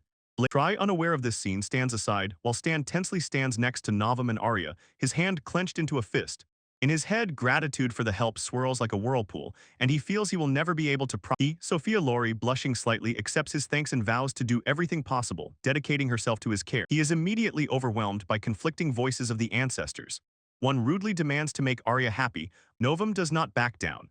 With unwavering confidence, she continues her speech, raises a finger. She turns to Arya, who in response looks wide-eyed and embarrassed. Nova asks if Arya really agrees to this, and she begins to stammer, uttering words. Navam calmly explains her role. She is the fertile ground from which Lyle's dreams will bloom, and it is enough for her simply to support. When Sophia thanks Lyle, he sharply returns to reality and lets out a desperate cry, feverishly insisting that a great misunderstanding. She looks at him seriously and tells that her family once served the Lockwoods. When the Lockwood house fell, they lost their status. When the chaos subsided a bit, Lal turned to Zelfi with a sincere expression and said that he understands what just happened. Just as he tried to continue, Sophia Laurie's voice cut through the air. Her face became a mask of rage. She pointed. Horror. Meanwhile, in the same jewel, other ancestral spirits are appraising. Finds Walt complain. With a sneer, he cuts off. And what do you think the adventurers will do with that money? Obviously, they will squander life. Marcus, the fourth head, then reveals their true plan. He says that this is exactly the outcome. From this, his words clearly show the expected result. Soon every tavern and all gathering places widely. Reflecting on this, Slay says with relief that the first head finally taught Lyle his skills. Fine. The answer is given by Broad, Lyle's grandfather. He says that in his lifetime he had. His explanation leads to even deeper guesses. He reasons, if the sole purpose was to teach them skills, such evolution would be unnecessary. A simple gem would. In this manner, Basil sharply interrupts the dispute, saying there is no point in overthinking for him. The result itself. Alice, he stood silently, arms crossed, while Slay Walt indifferently advised Marcus to simply ignore him. Marcus sighed irritably. Their quarrels went unnoticed. Basil got lost in a memory. He recalled that when he left home, he took with him a gem. At that junk, looking at the now shining gem, his thoughts dove deeper and revealed the true hidden questions. Why do we exist? What is all this? After a fierce battle, Lyle, Navam, and Arya arrive at Darienne's guild. The heavy wooden doors creaked, and they stepped into the noisy hall. As they enter, a wave of whispers runs through the crowd. Adventurers recognize Lyle and whisper that he was the one who led the. His appearance did not go unnoticed by the two adventurers he hired for the mission. A whisper reaches his ears, but praise does not please him. He was shocked to be pushing aside the whisper of the guild hall. Novum returns to business. She admits that she feels a bit awkward introducing her. Arya slightly tilts her head, her voice trembling as she addresses them. She admits she has no experience. He responded with a reassuring smile, raised a finger to clarify his point, and told Arya they find a table to sit at. As the weight of his words settles, Arya looks down thoughtfully. She raises her head, a determined spark in her eyes, and tells about her trouble. She has nowhere to live and has debts. Rank, her charm simply stuns Lyle, completely overwhelmed by her grace, can only agree awkwardly, seeing how her uncertain request triggered a sudden, fierce flash of anger felt only by Lyle. The spirit of his aunt. He turns to Arya and she awkwardly agrees, saying she looks forward to working together, and Arya herself adds that she is. Watching this, Selfie says good, but her eyes narrow with a frightening intensity. She pressures Lyle. Novum, however, dismisses his words as empty and insincere, and this does not calm Arya. Inside, he screams that this is already too much, and the spirit of Basil growls a threat. If he ever brings. Later, a little after, the newly formed company Lyle, Novum, Arya, Zelfi, and hired adventurers gather around the table in the guild hall. But before she could continue, A large, muscular adventurer approaches Lyle and says he brought a guest to meet him specific. The guest, Sophia Laurie. She solemnly thanks Lyle for his recent help, but refuses to. She continues decisively. The family relic was returned, so she must repay. Therefore, she decided to give him the only. Her shocking statement leaves Lyle, Zelfi, and Arya completely stunned. They stand with their mouths agape in disbelief. He looked with disbelief, demanding to know if Sophia Laurie even understands what she just said. When Zelfi ignoring his protest, Sophia loudly, so everyone could hear, declared that she Sophia him. Her words hung in the air of the crowded guild hall. And when Sophia looked with an innocent, curious gaze, Lyle's face filled with horror. He realized him. The whisper exploded into a chorus of condemnation. The crowd called him a scoundrel and pervert, convinced that the foolish noble brat had set up the woman. Among the crowd, Lau shouted in panic that this was just a misunderstanding. But his panic intensified. He staggered from the accusation, and from behind him burst a dark anger raged within her. Her face became a mask of fury. With clenched teeth, she hissed that women, the scandal spread like wildfire. The story echoed through the magnificent buildings of the city of Derry. Later, when passions subsided, the rosy Sophia sincerely apologized, admitting that she had chosen her words poorly and deeply regretted giving. Her apology was supposed to comfort him. He sobbed that even calling him a dumb noble boy would have been better than this. One of the Zelfi clarifies the confusion, briefly explaining everything to the embarrassed Lyle. Chaos grew, the spirit of Basil Walt materialized and sternly warned Lyle, do not make Arya cry. Stunned, Lyle demanded explanations, and in response to Zelfi's verdict, Sophia clenches her fists with firm determination, thanks the guildwoman, and while Sophia rejoices, a troubling thought crosses Zelfi's mind. For some reason, the conversation about her gaze sharpens and fixes on Lyle. Novum thinks to himself what he really thinks and truly feels about her appearance in the middle of this drama. And vows to work hard to earn. She approaches him directly, confusedly asks about his feelings. The tense day finally ended. Late that night in a framed house under the full moon, his sleep is restless, sweat gathers on his forehead, teeth grind, he is tormented by a nightmare. In the spiritual plane of the gem, the source of its torments emerges. Ancestor Basil Volt burst out laughing. He screams in his sleep, full of despair, because through all this mess he constantly complains about, he found himself in a familiar, otherworldly space at a large round table. The silence was broken by a thought about the fifth head, who apparently had 4 lovers. Lyle immediately denied it in his soul. Basil, the founder, looked with a sly smile and could not believe that Slay could make such a The conversation turned to Lyle's fight. Slay enthusiastically noted that Lyle Basil roared, disagreeing with Lyle's modest thoughts, stating that no amateur could pull. His question was ignored while the analysis continued. And Cressel, the second head, insisted he was right. Slay regretted that Lyle's development did not strengthen his magic more. Fines confused by unfamiliar terms, he raised his hand, asking. He finally interrupted, asked what this growth they were all talking about was, and clarified. Girls only watch in horror as their hero is slashed. 2 weeks have passed since the attack in the dungeon of the Noblesse Magic Academy, and in the schoolyard, 2 students. The young man stood completely confused and asked what such a dramatic feeling would give him. He clarified that this is a harbinger of great growth. When through life experience and training, the body. Broad noted that although rare, some growths require incredible experience. Another ancestor sharply interrupted and warned. Let us be careful, young man. The warning horrified Lyle. He jumped back, stunned. The ancestor's excitement instantly turned into heated planning. Fine said that the naked and confused girls screamed. Rebecca called out in despair as mysterious shadows. Basil growled, ordering him to drop the boring excuses. But Broad calmly explained to the other ants. Cressel snorted mockingly, claiming that the lords just want to appropriate this. He enthusiastically announced that their next stop is the forest, assuring Lyle that labyrinths appear. As he spoke, imagination showed a spectacle adventurers stepping into the jaws of a giant cave, and this supported his words. He started talking about monsters. His face darkened. Turns out the creature behind these disappearances is a gigantic. At sunset in a city with towering buildings, a sign swayed above the door. Its symbol showed. Inside, women from Lyle's party, Novum, Arya, Sophia, Zelfi, and another red-haired adventurer gathered, and Zelfi, dark hair tied in a ponytail, calmly surveys the group. Suddenly Ryoichi froze. A blade grew from his chest. She begins the assessment with Novum, and Zelfi says. Novum, blushing slightly, modestly says that her success is thanks to Zelfi's advice, and Zelfi. When Sophia expressed gratitude, pleased with the assessment, the red-haired adventurer. Zelfi's voice suddenly changes, her eyes narrow into a fierce look. She exploded, her voice echoed as she listed their failures. The red-haired adventurer splashes water in protest and shouts that Zelfi's rating. Continuing her heated monologue in the bathhouse, Zelfi resolutely. The red-haired adventurer sharply cut her off, calling Zelfi's talk about the argument escalated into a hysteric scene. Sophia, brandishing a huge battle axe. Novum calmly looked at Zelfi and noted that she. Meanwhile, near the bathhouse, Lord Lyle stands on the cobblestones and waits. He turned around, and a group of women came out of the building. Sophia, Arya. He had been waiting. His face reddened slightly, but he waved off their lateness, saying he had just come out himself. The spirit of Basil Volta appears beside him, smiling broadly. He muses that a woman shines cool, When the team was walking down the street, Nova announced that everyone was going to eat something. Now sitting with Ray, Miniana, and Gloria, the group listened tensely as Sagaro immediately. When Lau walks down the street with Arya, Sophia, and another companion, his thoughts are far. He approaches the weapons shop and pushes the door, and immediately a loud shout comes from inside. Go away. Inside, Lau stands before a burly man behind the counter. A gnome woman, the shop owner, poked out from behind the counter. She lifted the damaged breastplate and sternly asked why he was so eager to repair it. The interrogation intensifies. She sharply asks if he stole the armor from a corpse, and the male assistant, stunned, tells her, and she silently examined the large cut on the breastplate and suspected an. At that moment, the assistant interrupted the conversation, lifting the saber, he did not avert his gaze from the dwarf, and told her there was no logic. He couldn't just replace it. In his heart, he firmly knew that the saber was bought with money entrusted to him by the person. Hearing this, the dwarf laughed widely and admiringly, as if saying, well said. Discount, his face shone with sincere, genuine joy, a broad smile spread from ear to ear, and a light blush cheeks. His gratitude echoed over the city rooftops under the moonlight. Meanwhile, in a grand office somewhere in Darien, Zelfi stood before the ruling lord. She pondered this information and her face. With the help of the lord left no room for dispute. Yes, he confirmed it with a firm look. The decision was weighed within the walls of the magnificent manor. Inside, Lord Labornia was reading a letter, his brows furrowed. At the table, he raised his eyes to her and briefly described their problem. It seems you are in a difficult position, Zelfi noted. Yes, he wore. Her eyes widened in disbelief. You don't seriously want me to solve? Regarding the sword, he leaned forward, a cunning smile playing on his lips, propping his chin with something. His plan required exactly the person to whom several neighboring lords were indebted. The perfect person to put conflict, and that perfect person was now rattling along the forest path, hidden under cover. A covered wagon.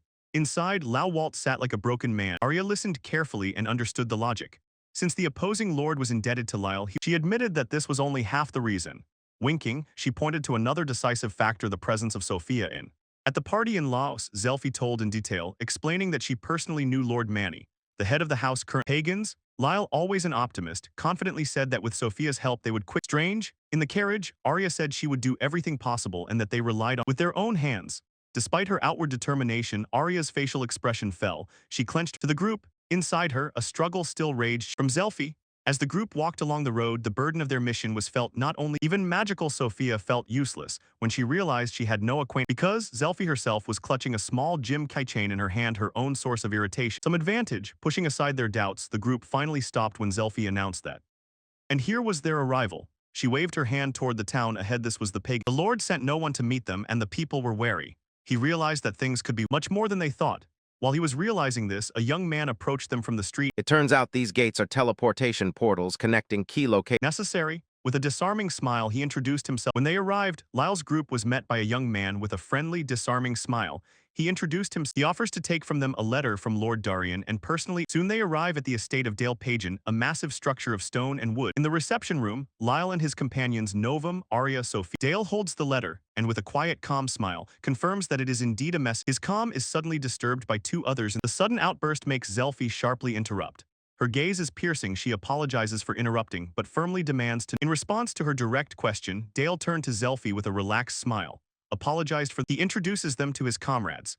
The agitated man is Zappa, whom he considers an older brother. After brief introductions, Dale waved at the document, and all attention in the room focused. He calmly informs the angry local Zappa that Darien is not sending soldiers. In his life, distrust explodes. With fury, Zappa growls that they are at war. Paula stands between them and angrily reproaches Zappa for his extremely rude behavior. Sophia interrupts, asks for just a minute of their attention, and with a calm, she explains in detail.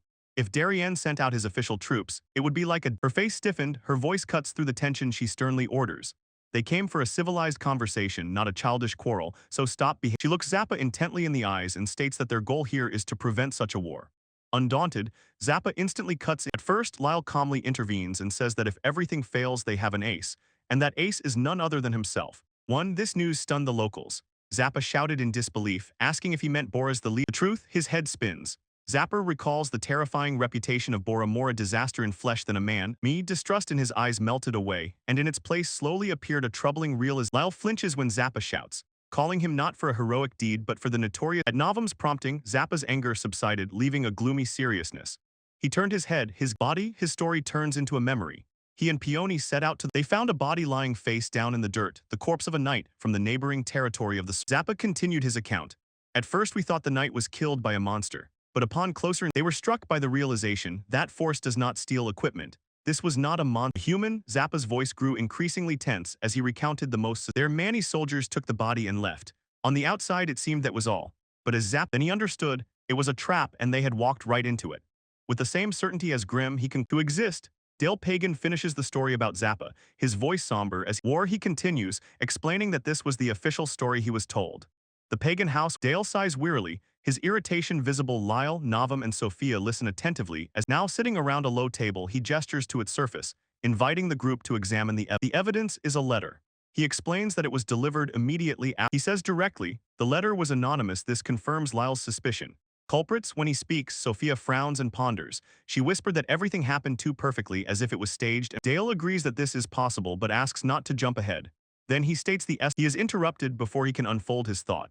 And the one who intervenes speaks burst out of him, and his bluntness stunned the whole room. Navam and Arya instantly exploded, scolding Lyle for incredible rudeness and lack of tact. At the sharp question, Dale Pagan leans forward, his face. They were enemies.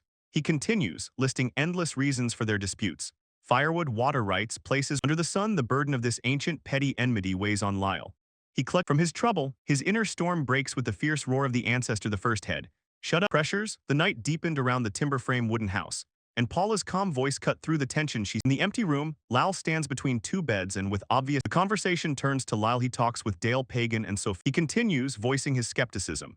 A few details don't add up for him, and Sophia listens, her face thoughtful. She admits that she is a little worried about Novum and Arya, and Dale Pagan waved off her worries, and with a slight smile remarked that he continues to ponder under the full moon's glow. Dale concludes that if either side were in Dale Pagan's estate, the red-haired adventurer anxiously says she is worried about the three. Sophia walks ahead, and Dale cannot take his eyes off her. He thinks to himself that she is exactly the girl. The red-haired adventurer, confused by the comment, asks for clarification, and Zelfi unfolds her. While the red-haired woman agrees with Zelfi's analysis, Arya stands sullen and admits that she listens as Arya clearly expresses her feelings.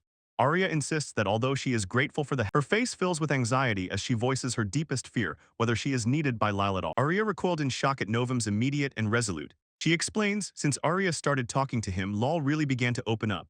And Nova adds that the expression on Arya's face darkened. As she processed the news, she asks Novum to confirm the rumor she heard. Novum confirms that it is true. She explains.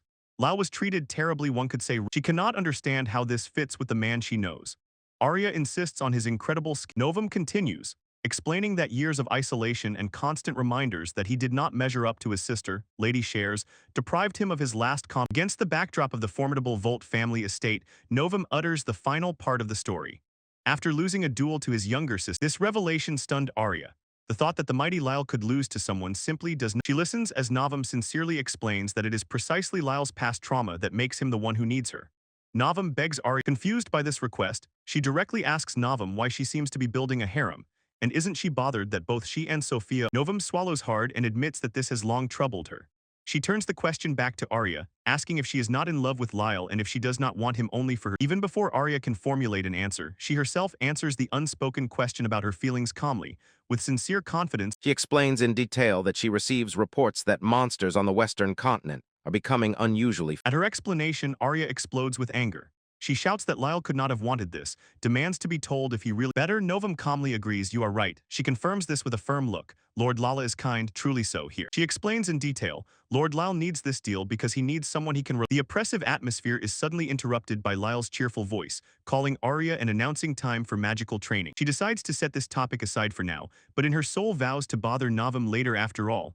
Whatever, during the magical training, Arya barely managed. She tried to summon stone projectiles, but they just crumbled in the air. The tree? This scene led Novum to a conclusion. She thought aloud that since Arya has the gift of magic, she is noble. And the conversation was abruptly interrupted by two men, Dale Pagan and his associate Zappa. Looking at the two women, Zappa smiled. Then he addressed Arya directly, called her a redhead, and declared Dale lord of these lands. While the confused Arya had not yet responded, on the lands of House Pagan, Dale Pagan welcomes Lyle Walt and his companions. Hey, thanks for coming to meet with us, dude. He immediately says that they need to talk about Arya, but Dale waved it off, saying he is not going to fight and is not interested in. The clash ignites. Arya herself rushed forward, shouting for them to wait. After his statement, wild laughter erupts. This absurdity angered one of Lyle's ancestors, and he roared inside himself. The fold is useless. Suddenly something clicked. Dale lost his patience. He grabs Lyle by the cloak and shouts that Lyle should. While he was shaking, a conflicting noise echoed in Lyle's head. Her sharp words cut through the chaos, but the next address was to Lyle. Enough, Lyle, she said, deep disappointment flashing across her face, and she whispered that this was not how she... Suddenly she unleashed all her fury on him, stunning him, and shouted, "How long are you going to stand there and endure this?" Reproaching him for what he only stammered her name in embarrassment. One of his ancestors threw in a voice that Lyle smiled. So while the argument raged around him, Arya tried to explain Lyle's past to Sophia. His terrible... Lau himself, whom they were arguing about, with a confused expression rejected the defense area, and his outburst only intensified Sophia's contempt. The tension finally burst. Sophia loudly declared that she did not like Arya's harsh character. Standing aside, Novum asked Dale Pagan if he was not going to stop them, and he simply replied, "Let them fight, I'll intervene if it goes too far." He smiled thoughtfully. The timing was perfect, as he had long felt the tension between those two women, and watching Sophia and Arya stand against each other on the neighboring... There, with the screech of meshed metal, their duel began, and Arya fiercely demanded when Sophia would fight. Sophia deflected the attack and shouted back that Arya was the last person she wanted to hear that from.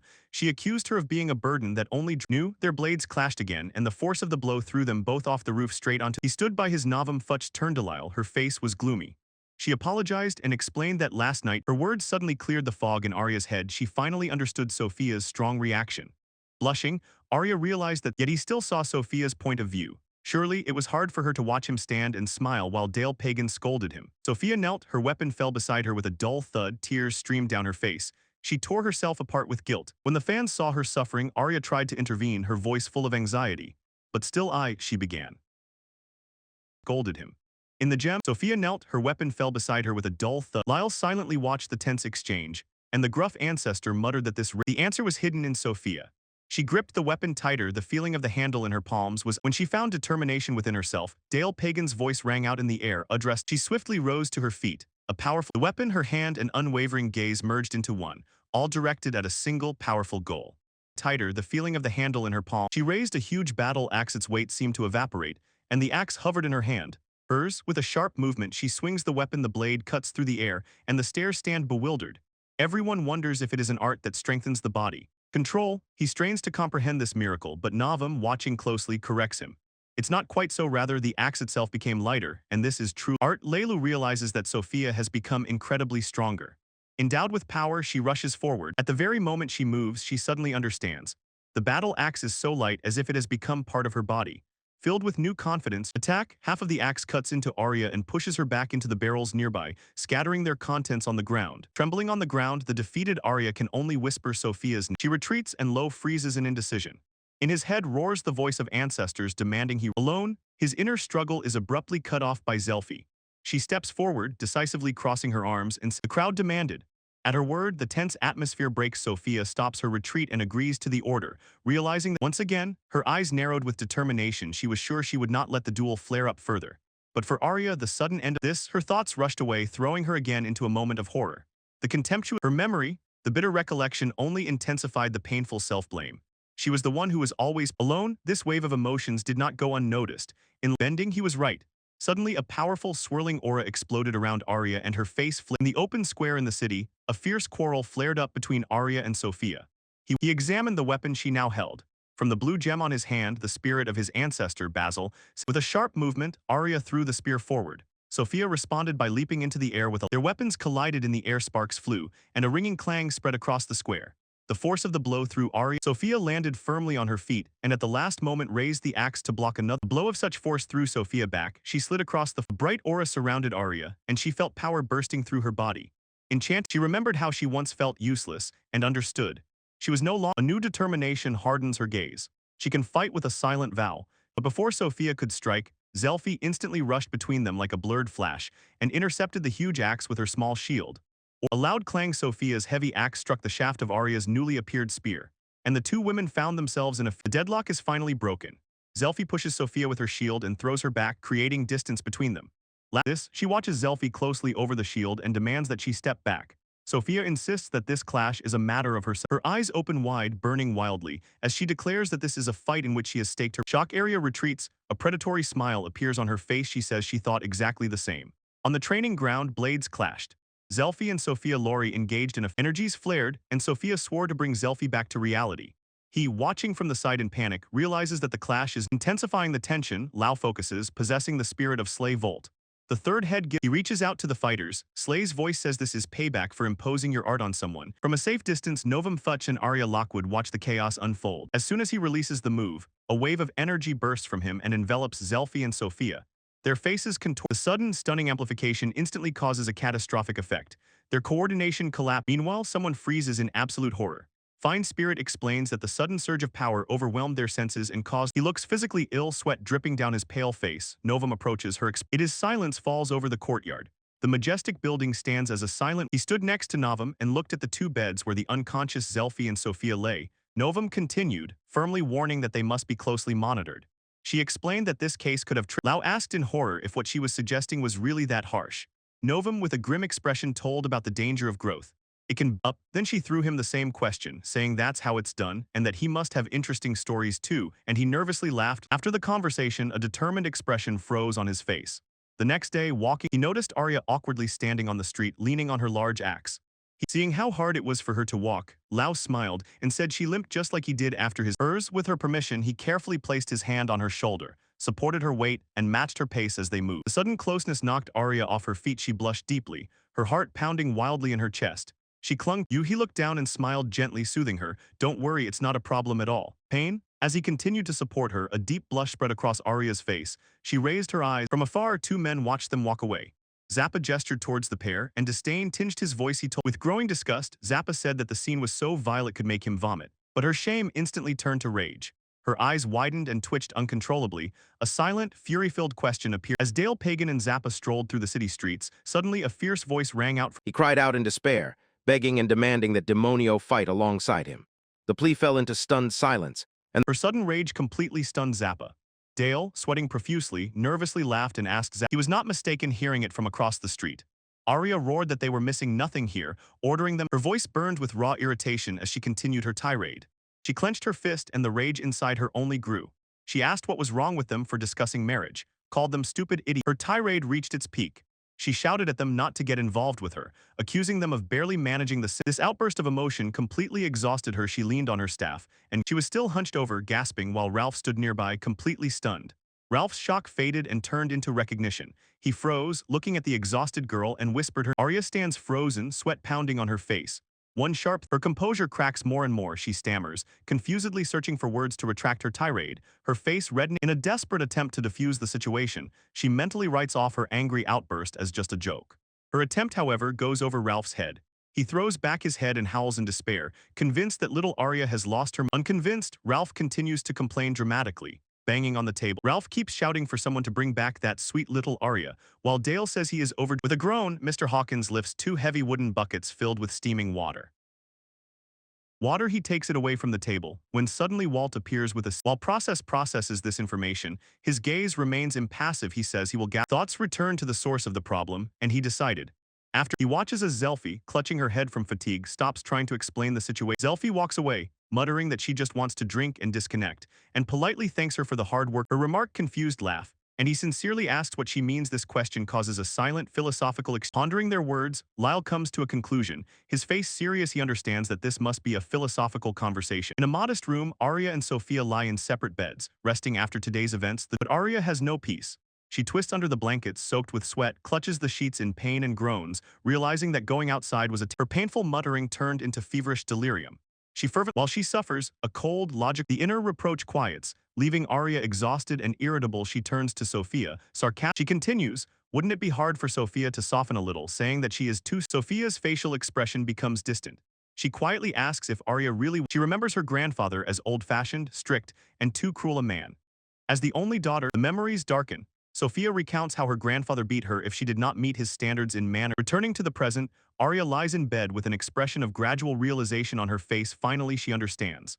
She listened as Sophia, with a tired face, admitted that she is just. In response, Arya sharply said that now at least she understood why Sophia is. Approaches, the insult was met with an even sharper reply. Sophia, irritated, denied that she was too serious. Arya, with a slight smile, asked what Sophia had just said, pretending not to understand, and accused her of She squinted a little and confirmed to herself, that's exactly how it sounded. A tense silence fell between them. Two young women lay in their separate beds, and the silence was suddenly broken by loud, explosive laughter from the room. And accused her of supposedly. She squinted a little and room, it was them. The tension snapped. Arya and Sophia burst into uncontrollable laughter. Arya grabbed her chest. When their laughter subsided, Sophia's face became serious. She explained her thoughts by telling how she saw Arya's life. In her eyes when bandits, Arya buried her face in the pillow, her body trembling from suppressed laughter.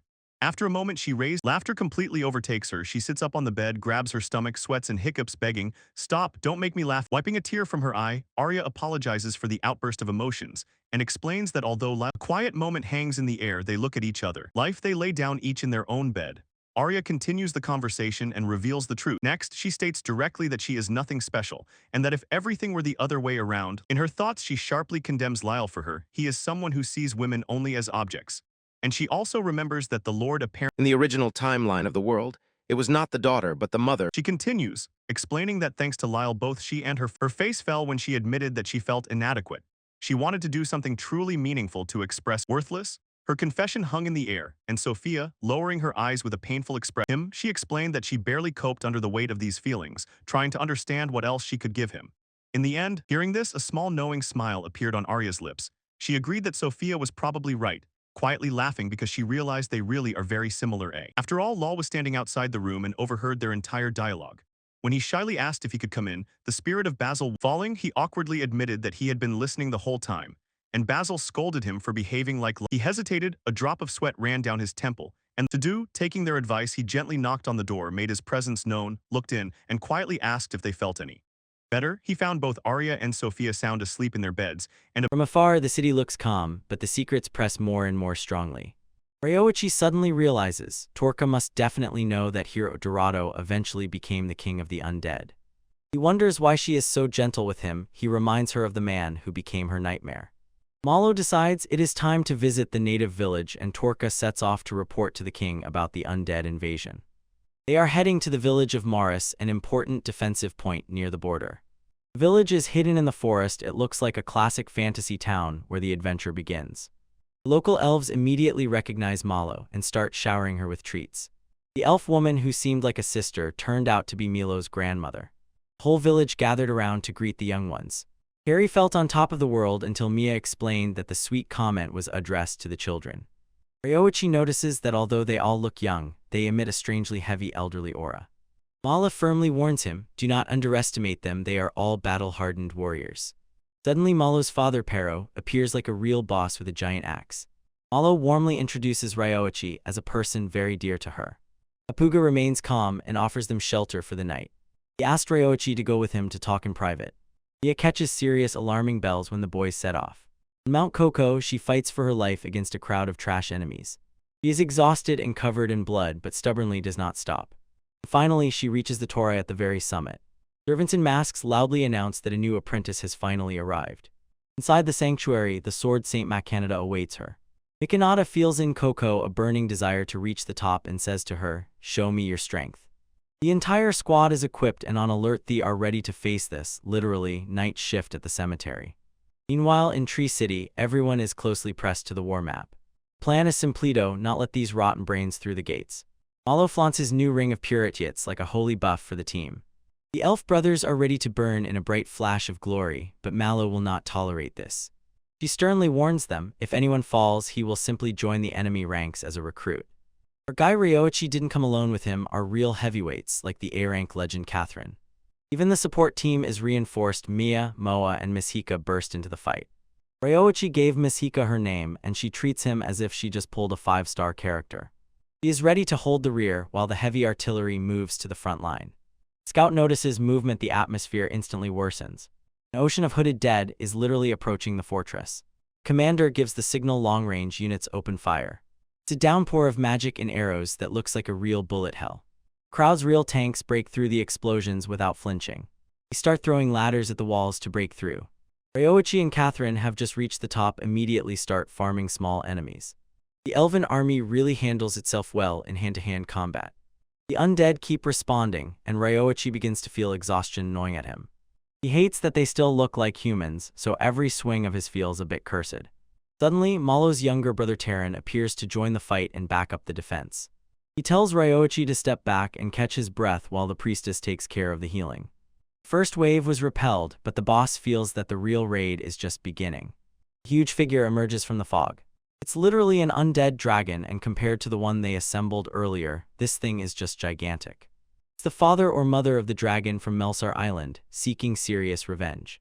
The monster completely ignores the fortress and flies straight to the capital. Flies straight to Ria's, the very heart of the kingdom. The capital is built right into a giant world tree. It looks like a true final hub.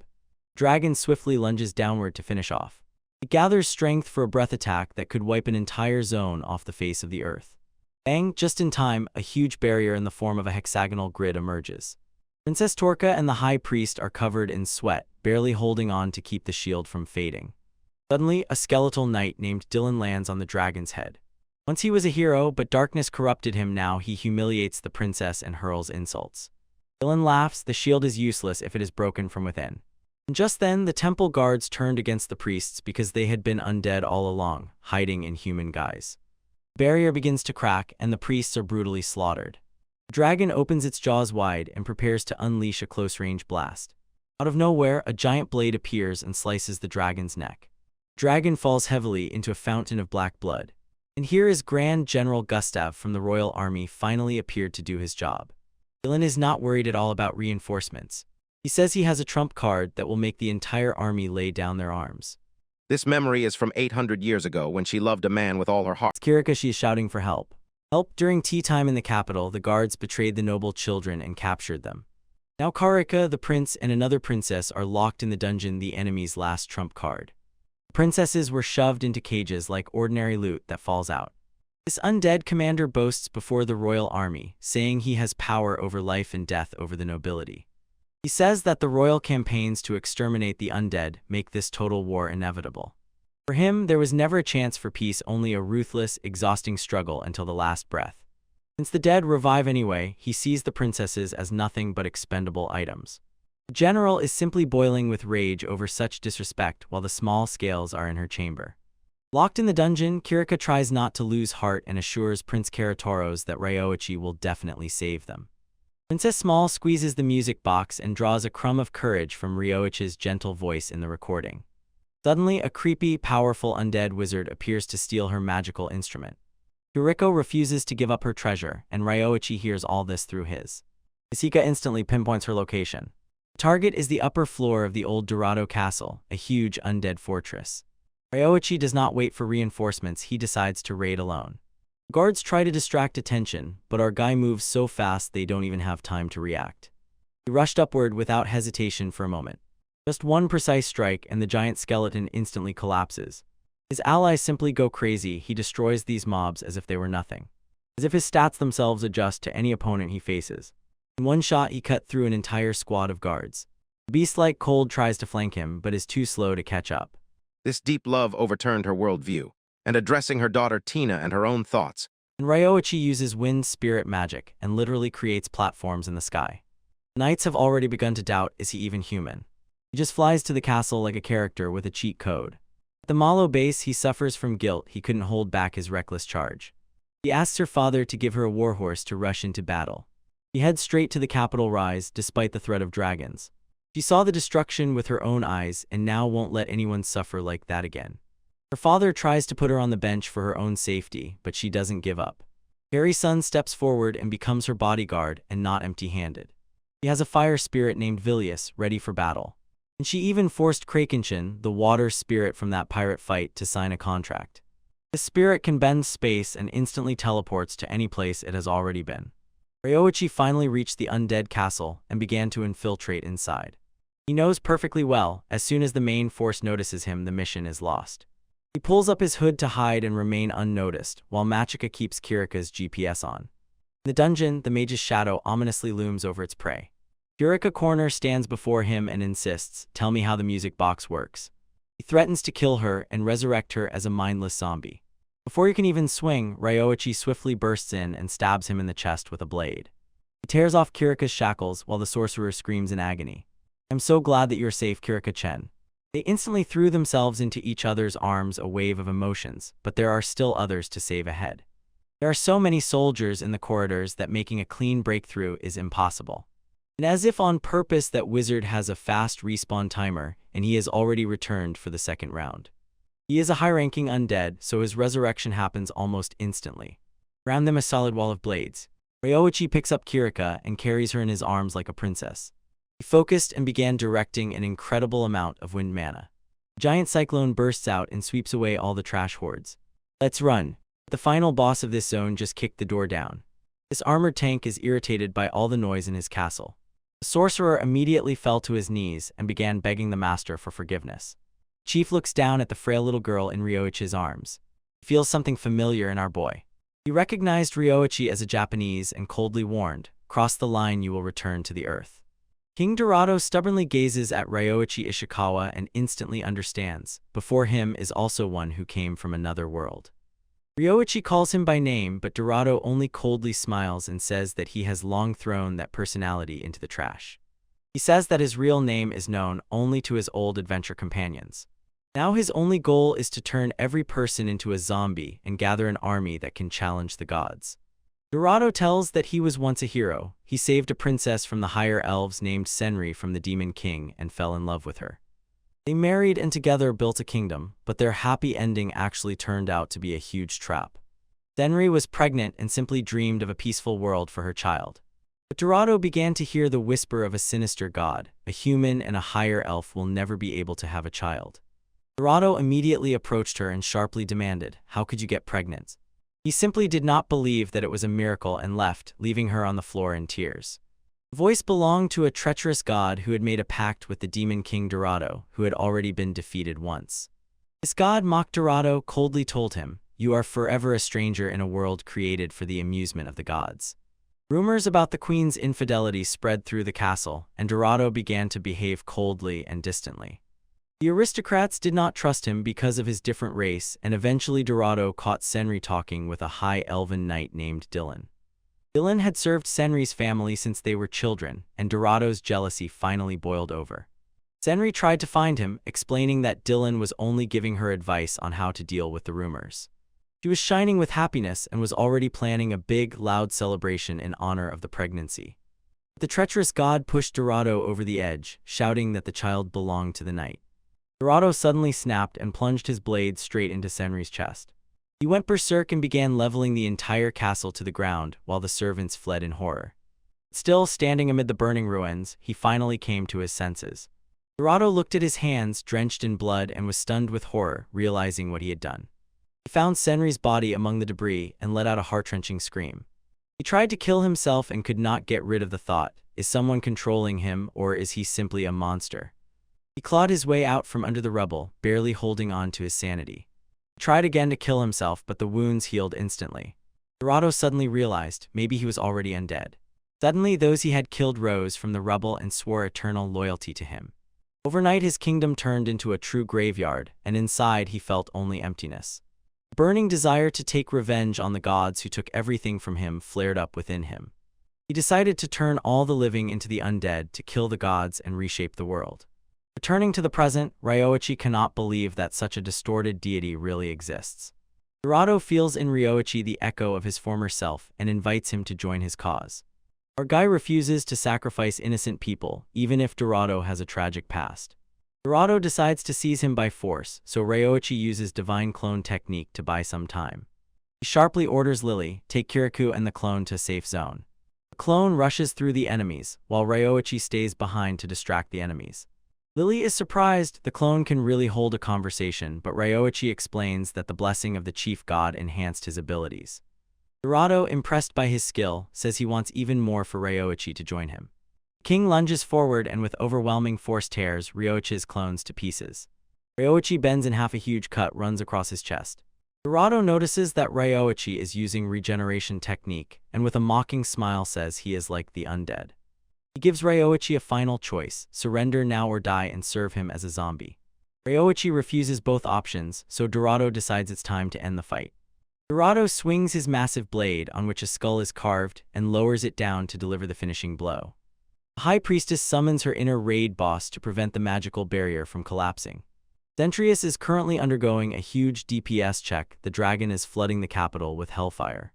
The elven knights are drenched in sweat. The barrier is about to crack like a cheap protective film on a screen.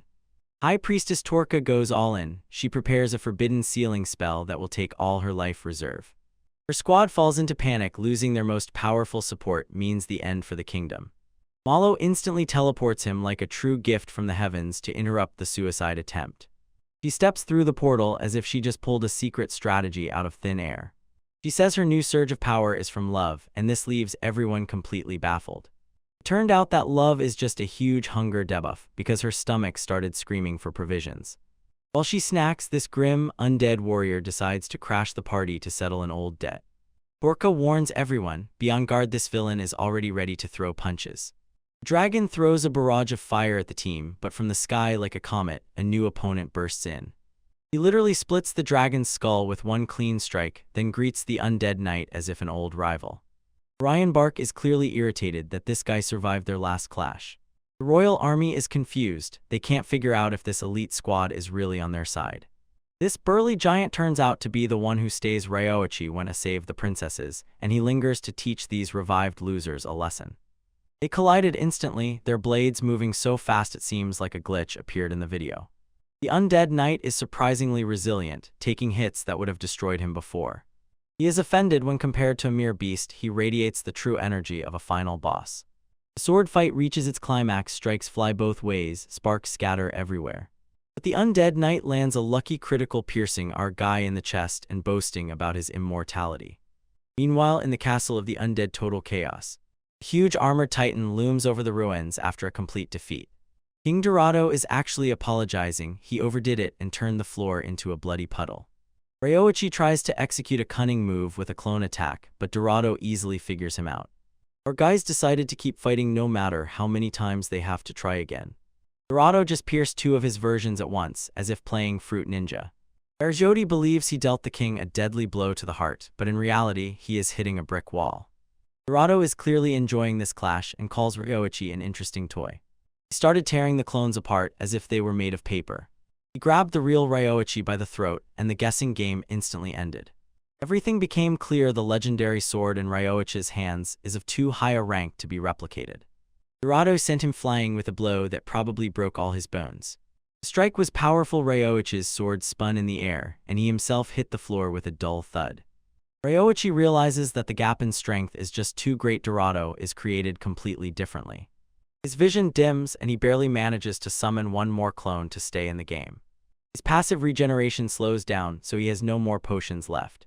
Dorado looms over him and offers mercy to become an undead slave to escape the pain. Just as he was about to finish the task, suddenly a spirit wolf attacked him out of nowhere. Wolf suddenly attacks Dorado, biting his face with fury. Ryoichi sees the spirit apologizing and realizes he is not alone yet. A new ally enters the arena, raises the blade, and prepares to challenge the king.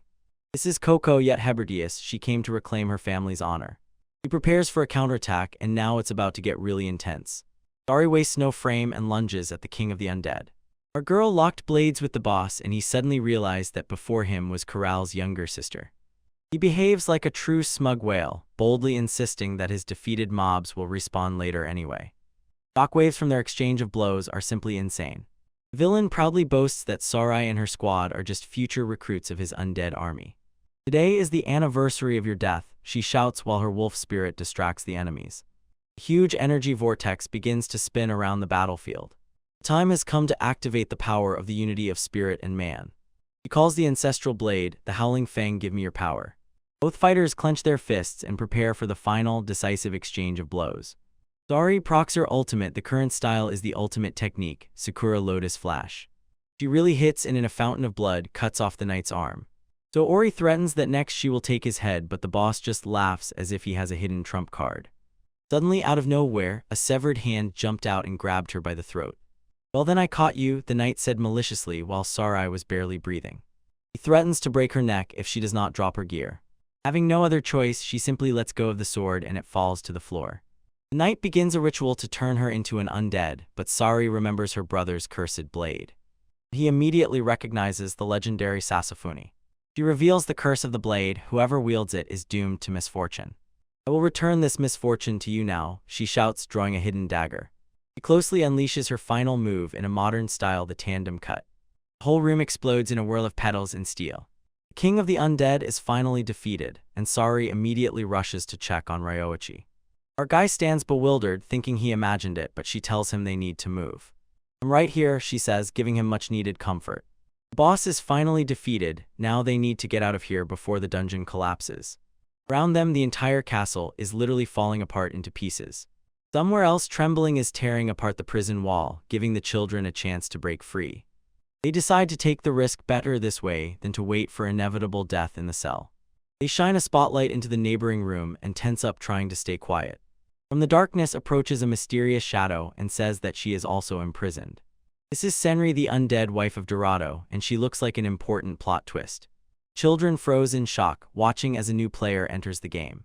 Senri tells the harsh truth about her past life. She was doomed to the trash heap until the Lord picked her up. She lived like a queen in a gilded cage, and the maids satisfied her every whim. The Lord would jump in briefly to catch his breath, and everything became quiet but peaceful. He even gave her an expensive piece of jewelry, and she was delighted. The more she celebrated, the darker his aura became. He was not angry with her, but his insatiable thirst for revenge against some unknown enemy unleashed a full-scale war. As the war became bloodier, his rage reached a breaking point. Senri could not just sit and watch him lose himself, so she begged the children to help her break free. Prince Kalitros and Princess Small are sweating like mad because the king is essentially the same villain who ruined their lives. Senari does not worry about politics. One thing is more important to her: to save the man she loves from his own hatred. Princess Small realizes that she is real, but guests have appeared to them. Someone is walking down the corridor, and everyone immediately switches to stealth mode. Finally, only Ryoichi and Kirika appear. The meeting was heartfelt. Ryoichi receives well-deserved recognition for the great rescue. Princess Small is already falling under the charm of the good hero, but the spirit cat does not believe it. The cat senses a powerful undead presence in the room and warns Ryoichi, "Be on guard." It bursts in with small jumps to stop the aggression and explains that Senri is a pacifist. Ryoichi comes across an electronic lock wrapped in a huge magical barrier. He demonstrates his pumped divine rating and cracked the code in seconds. Once inside, he triggers a logic bomb. King Dorado has already thrown down his cards. Senri is in complete shock. She thought her lord was an immortal raid boss. That persistent crowd in masks appears again. They don't want to stay dead. Suddenly, the whole castle seems to shake and creak in hysteria. An earthquake struck. Debris falls everywhere. The structure finally can't hold. Ryoichi and the fox girl suddenly realize they must immediately evacuate the hostages. A huge blade crashes through the floor with a roar like a meteor. Here it is, King Dorado's signature weapon. The man himself climbs out from the rubble and grabs the handle. He returned from the edge of the abyss and feels stronger than ever. The fox girl is nearly losing her mind. The undead king has just resurrected himself. He decides to stop playing around and reveals the true form of the cursed sword. He swung a wave of dark energy, covered the entire room. Ryoichi and his partner are barely holding on. Dark aura was so heavy that Ryoichi couldn't even twitch a muscle. Just as he was about to finish them off, Senri stepped right into the line of fire. He begs him to drop the sword before the sword completely devours his soul. The masked undead lunges at the traitor as if trying to save the king.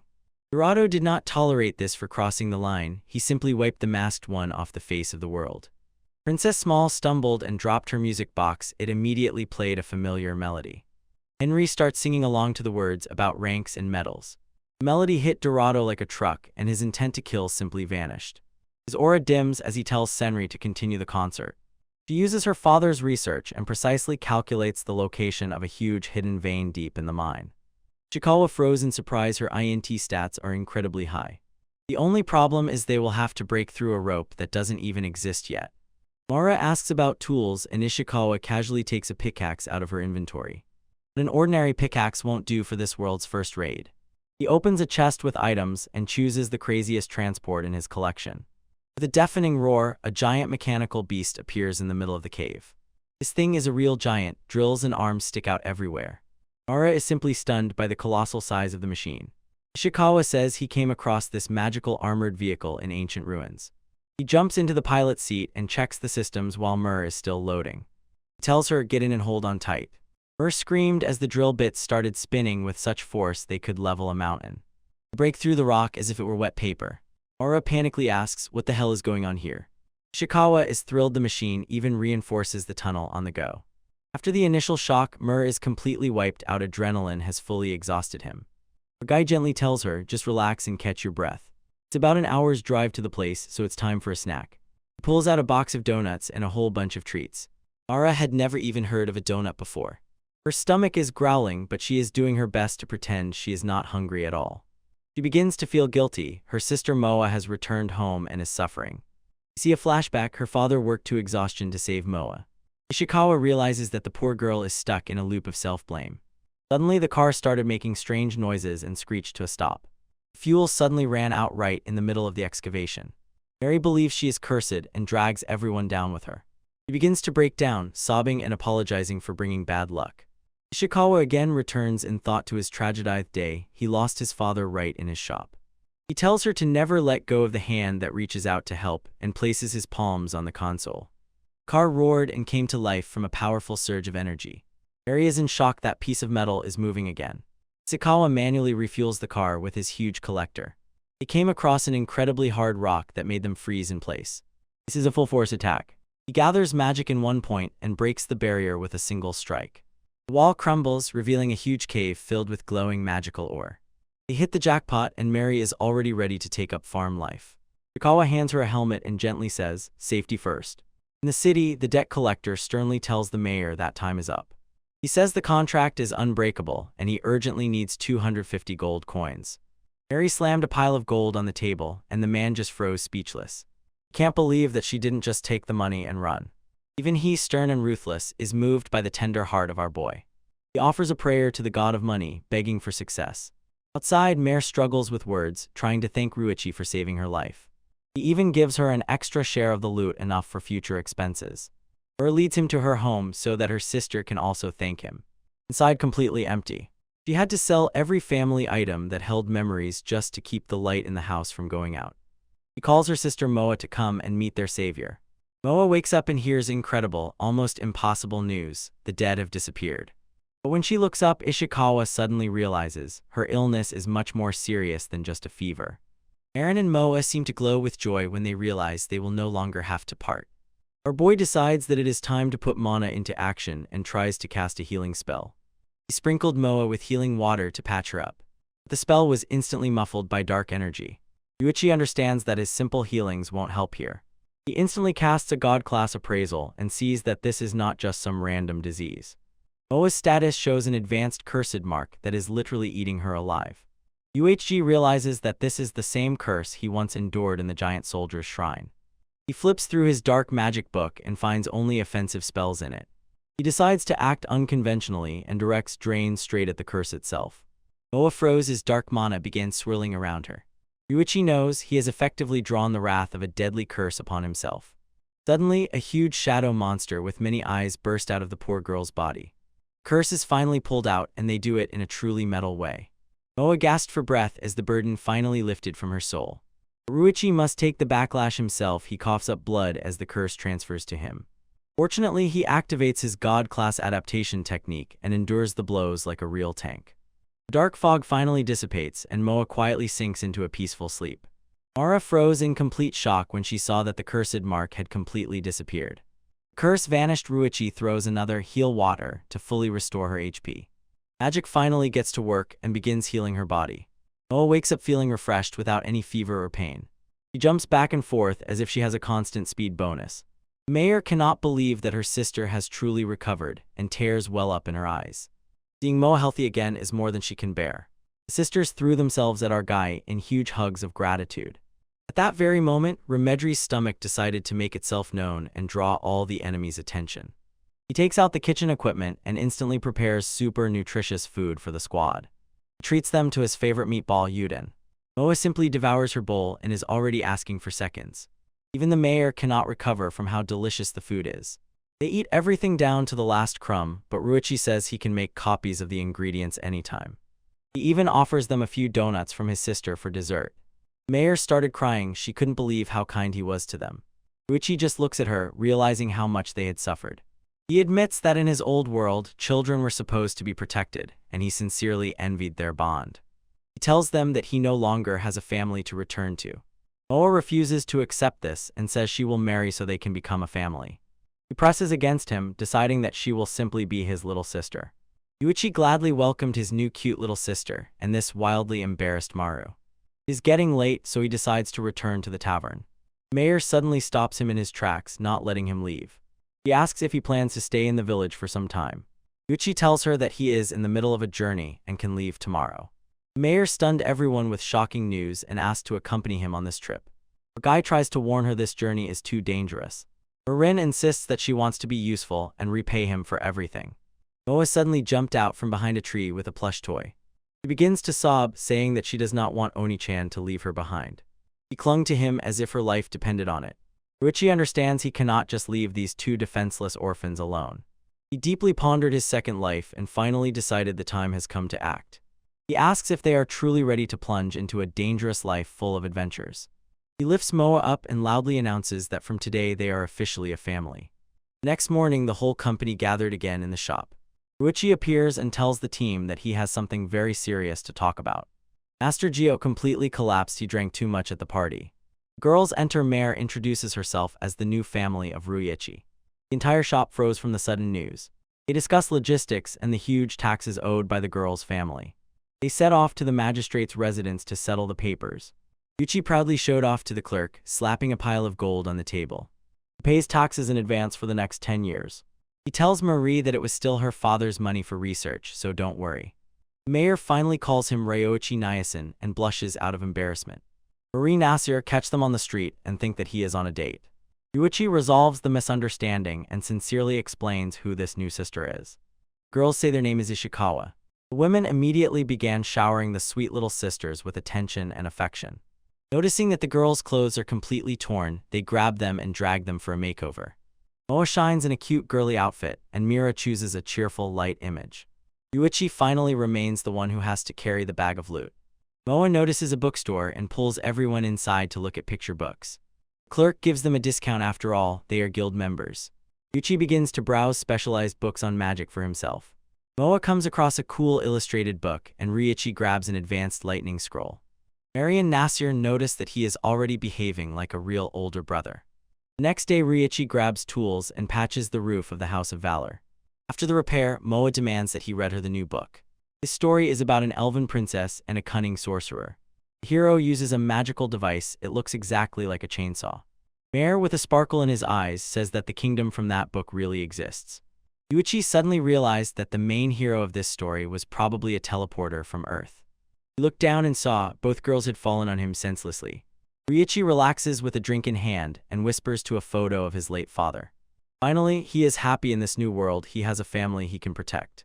The scene opens. A huge beast looms over our couple, setting the tone for the upcoming chaos. Ryoichi finally returns to the group, leading a small mare behind him. He enters the tavern and casually says, "I'm back in the squad." Gio immediately lashes out at him for missing the party and partying all night.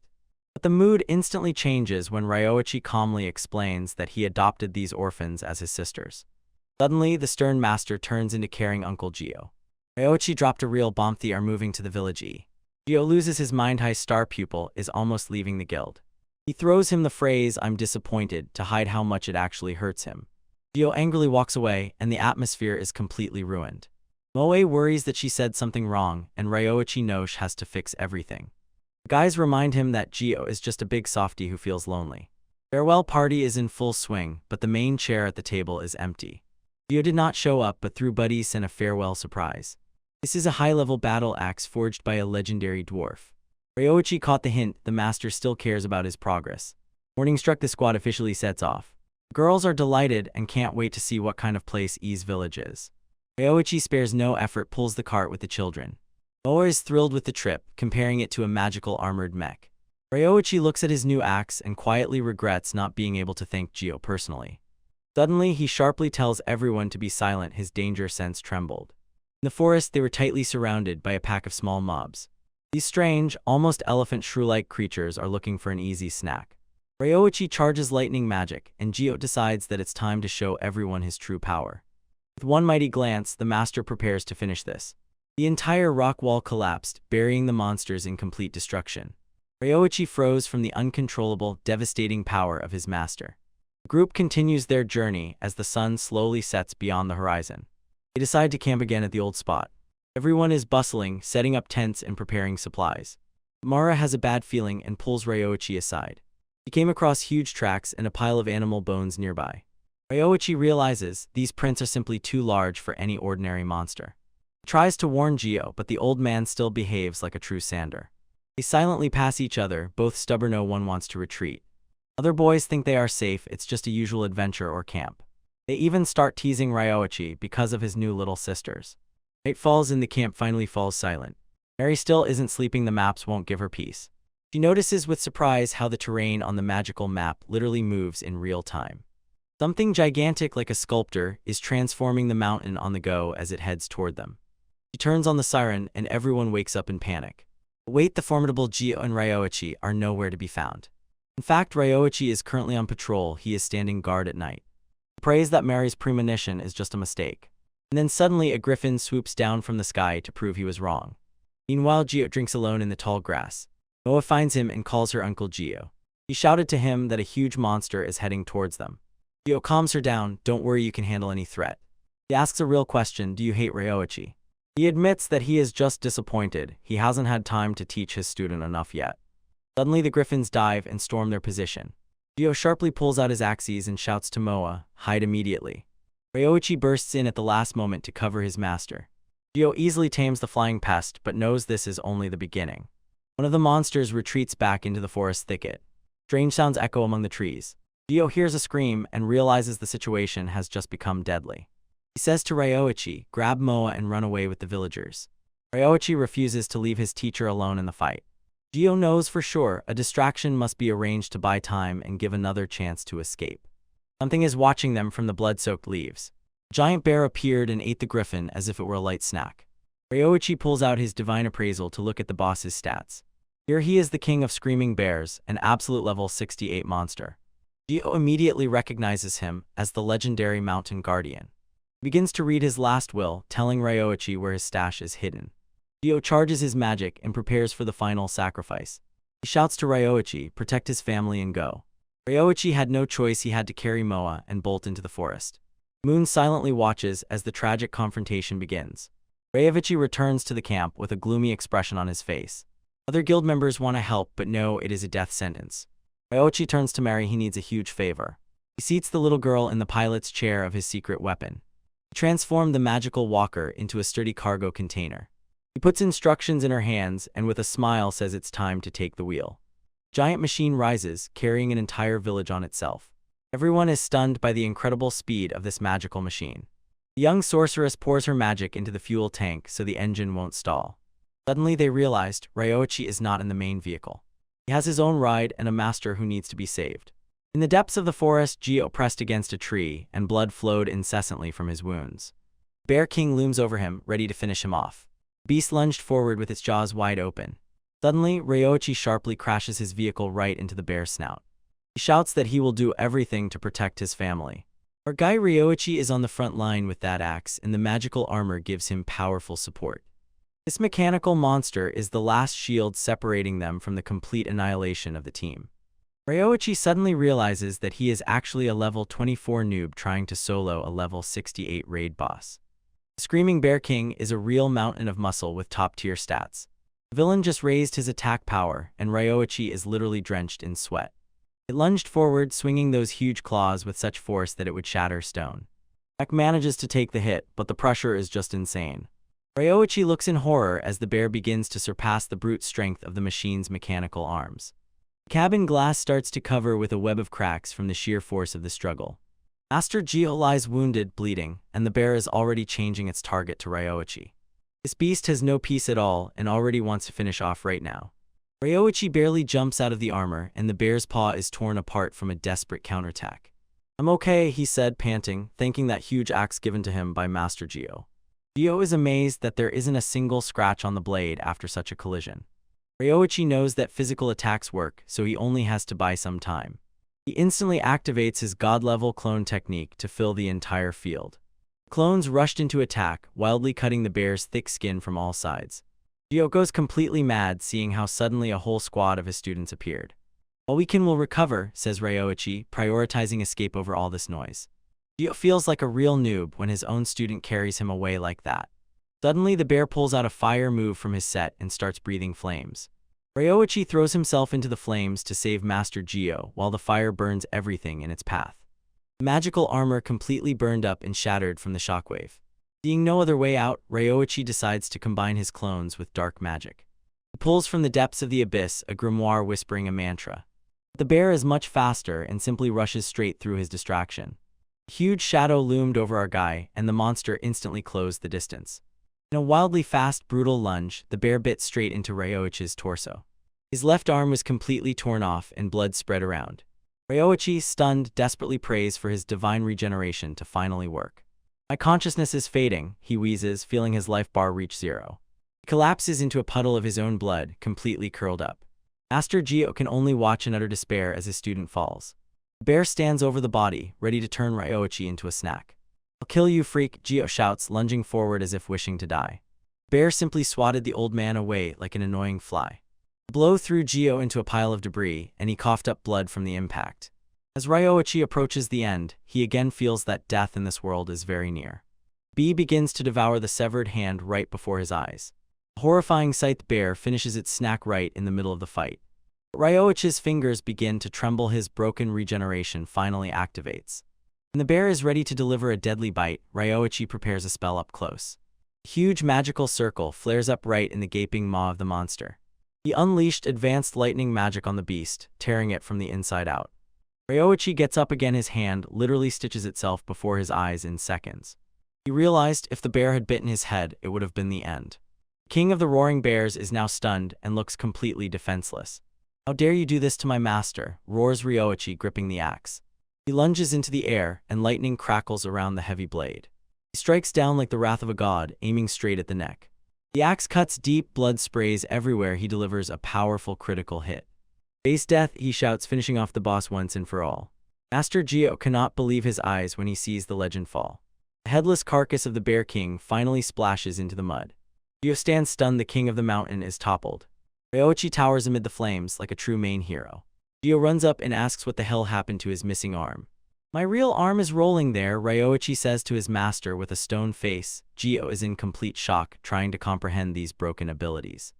Ryoichi apologizes for showing such a creepy and cursed spectacle. He looks at his new arm and admits that all this is quite strange. Gyo just burst out laughing at the sheer absurdity of the situation. "The details don't matter, now we can fight on hands again," Gyo rejoices. He proudly declares Ryoichi his student and calls him the savior of the village. Ryoichi finally sighs with relief. Reinforcements have arrived. Guild members appear in new magical armor and rush into battle. They say they first took the villagers to a safe place, then returned to help. His sisters sob uncontrollably, simply happy that their brother is alive. The whole team was left speechless. Everyone was breathless at the size of the dead bear. Ryoichi tries to explain what happened to his hand while the girls cling to him. He stares at the bloody spot on the ground and thinks about how to hide the evidence. Gyo covers for him, telling the others that he used earth magic to bury that limb. "Master Gyo, thank you very much," says Ryoichi as they finally rest. The news of the Bear King's defeat spread through the local tavern like wildfire. A mysterious traveler with fox-like ears overheard the gossip about the legendary killing. She leans closer, smiling slyly, and asks the locals to tell her everything. The sunrise touches the village. The morning light softly spreads over the quiet streets. The sun shines through the empty room, and our guy finally dozes off after that crazy boss fight. Ryoichi wakes up all bandaged and sees through his window the whole village is staring at him as if he were a rare prize from a gacha. The villagers desperately want to thank their savior, but Mari has to be his guard so he can finally rest peacefully. Nassel is already here in the role of the boss lady, selling priority passes to the peasants just to catch a glimpse of the hero. Ryoichi looks down and realizes that Maya and Moa have completely taken over his bed while he was away. He is confused. There are literally enough beds in the room for everyone. Moa is full of energy, jumping up to hug him in the morning. Mia is a real sweet bun, blushing to her ears and hiding behind a pillow because she fell asleep watching over him. Our guy finally sets off, and rumors have already made him a local legend for having defeated that loud bear. At the bottom of the stairs, he sees a beast woman with a katana, as if she just came out of a high-rank raid. She has sharp eyes like a true main heroine. Ryoichi is all in cold, sweaty fears. She is about to direct aggression at him. The girls run up to say good morning, and the warrior's aura suddenly changes completely. He smiled softly, and Ryoichi understood. She is actually very relaxed. Tavern hostess Marissa catches up with him and warmly thanks him for saving her life. The whole village lines up to pay tribute to the new power in the city. They left him a huge pile of loot: fresh eggs, meat, and vegetables. Ryoichi decides to use his survival skills and asks for permission to take over the kitchen. Moa and I rush to help while the villagers watch as he uses spices they have never seen before. He serves a legendary fluffy omelet that looks like a dish from a 5-star restaurant. The Beastfolk warrior sits nearby, and her sharp nose catches the scents of those otherworldly flavors. Ryoichi notices that she is hovering in the air and extends a plate to her. The girls invite her to the party, and she can't resist. She smiles and says yes. She is clearly not used to being part of a group, so she looks a little embarrassed. She takes one bite and seems to ascend to another dimension because it tastes so good. She goes crazy over the hidden flavor in the sauce. Ryoichi explains that it is just soy sauce, and she is delighted because it reminds her of the tastes from her homeland. Finally, she says with a smile that she calls herself Coco Youth Jeopardius, a wandering adventurer. Ryoichi shows her his adventurer card, but it's all E-, which is basically the bottom. He sincerely admits, before all this, he was just a craftsman or an electrician. Coco is not convinced. An ordinary craftsman could not have defeated a mountain lord like Shoutbear alone. She says he is wide open, but it is his gentle aura that really throws her off balance. Suddenly, Master Gio enters. He looks as if ready to head into the dungeon. He's here to take Ryoichi, an urgent matter that cannot wait. Gio notices Coco and instantly recognizes her battle stance. She is a swordswoman of the highest class.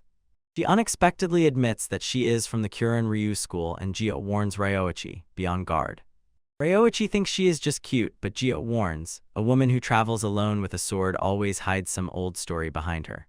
They arrive at Kegel to meet with the village chiefs. Ryoichi meets Chief Coleus and Guildmaster Kokis. The chief becomes serious and explains, when the Shoutbear leaves its territory, it means something catastrophic is happening in the mountains. They recall the disaster during the sea crossing that happened 20 years ago. Once a foreign monster crossed the ocean and stole Shoutbear's territory. It was not just a monster, it was a pair of twin dragons. Ryoichi is shocked. He is just a rookie, and here they are telling him about real dragons. Those twin dragons brought such a calamity that they almost wiped the entire island off the map. The Duke had to raise the alarm for every soldier and high-ranking adventurer for a desperate hunt. In the end, they defeated the monster, but the human casualties were incredibly high. Gio stunned everyone. The dragons turned out to be a pair. They found a shell in the nest, then, which means someone survived. The chief asks Ryoichi, deliver an urgent letter to Baron Errol, warn him. Ahead of us is a multi-day journey through dangerous lands, so there is no time to waste. Gio's intuition screams that this is not just a false alarm. Ryoichi hesitated. Should a vagabond like him bear such a heavy burden? The masters tell him that he is a respected hero and the most reliable of all they have. Our guy finally gathers his willpower and accepts the task to save the village. Our guy Ryoichi is already trying to escape the city, and Mari is almost going crazy because of his injury. He starts removing those bandages as if it were a trivial matter. This dude suddenly became muscular and says that his recovery speed is almost a cheat code. He doesn't rest, grabs boards and vigorously hammers while the twins watch him work. He is actually crafting an individual bathhouse with a rocket stove for the team. Our guy says that a hot bath is the best way to relieve fatigue after exhausting work. The project is instantly officially completed and already ready for use. The twins also want to participate, but they don't have equipment, so Ryoichi gives them a few t-shirts so they can make temporary swimsuits out of them. He pulls out a few t-shirts from his old world with a comically precise logo. Coco saw the consequences and shouted, "What indecency is this?" Our guy tries to explain that it's just a big misunderstanding, but she has already rushed into the distance. When the drama subsided, he told the twins that he was going to Errol. He had an urgent matter. Girls froze. The sudden news of another departure stunned them. After that crazy incident with the wounded bear, they stubbornly refused to stay behind again. The squad sets off Maya and Moa at the controls of their unique magical armor. Ryoichi suddenly realizes his physical characteristics have incredibly grown after the level sharply jumped. Suddenly, he feels a hidden presence sneaking up on them from the bushes. Coco steps out of the shadows, confessing that she couldn't hide from his divine foot movements. She does not retreat. Her hand rests on the sword hilt. Tension hangs heavily as they meet eyes in the forest. She apologizes for following him and sincerely admits she is simply obsessed with his gear and rough, wild physical strength. She says that women like her, swordwomen with beastly traits, are usually feared and avoided. Ryoichi pays no attention to this and tells her that strong loners are the true pinnacle of aesthetics. Coco cannot help but laugh at his strangely charming, gentlemanly energy. She instantly decides to join the group to see with her own eyes what he is capable of. The race has begun. Ryoichi and Coco rush through the wild wilderness at a crazy speed. Coco is truly shocked the man keeps up with her natural agility. Her guy asks if she can keep up with their crazy pace as they pick up speed. Even at maximum acceleration, the magical armor remains in the dust behind these two. Finally, they come across a waterfall and, exhausted from the long run, manage to catch their breath. Coco admits that during their little run, her swordwoman pride did take over.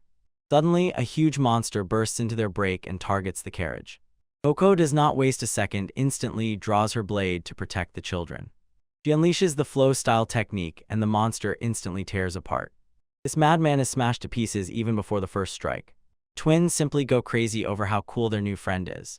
Ryoichi pretends to be invulnerable, insisting that his only true gift is broken healing and a body like a tank. He compares his regeneration to the passive ability of a lizardman. A fearful gleam appeared in Coco's eyes, and she asked to spar with him later. Girls noticed that these two almost immediately became best friends. Squad sets up camp for the night under a clear starry sky. Morning came and Ryoichi is already frying breakfast for the team. This delicacy looks so appetizing that it could fully restore anyone's HP. Soon the carriage rushes at a steady pace to their destination. They discuss a mission concerning the legendary dragon that once spread terror in these lands. It seems this monster left behind dangerous descendants they need to be dealt with. Coco still hears her father's warnings about that disaster. He told her this back in childhood. Twins ask about her hometown on the eastern islands across the sea. It looks like a beautiful paradise of beast folk, breathtaking landscapes, and plenty of fruits. The journey through the plains continues, and the horses are galloping faster and faster. Ryoichi carefully examines the map, planning his next move in this area. He admits that he comes from a distant land to which he will never return. Now, having met this new family, he does not regret it at all. High above, a gigantic shadow suddenly cuts through the clouds.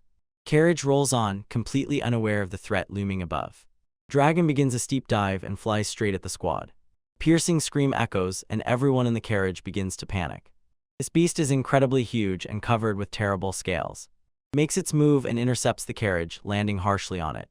Ryoichi looked at the statistics and saw a level 98 boss with an insanely high amount of health points. The dragon's mouth begins to glow with deadly red energy. Ryoichi shouted, "Everyone immediately follow me, I'll cover you." He activates god-level cloning technique to distract attention. And he layers an ice shield with a multi-layer barrier to absorb the blow. Fiery breath strikes with such force as if a nuclear explosion. Everything around was engulfed by a huge wave of black smoke and flames. Miraculously, everyone survived the explosion, but the shields and clones simply evaporated. The boy took all the heat, has severe burns all over the surface of his arms. He will not run from this, either victory or death.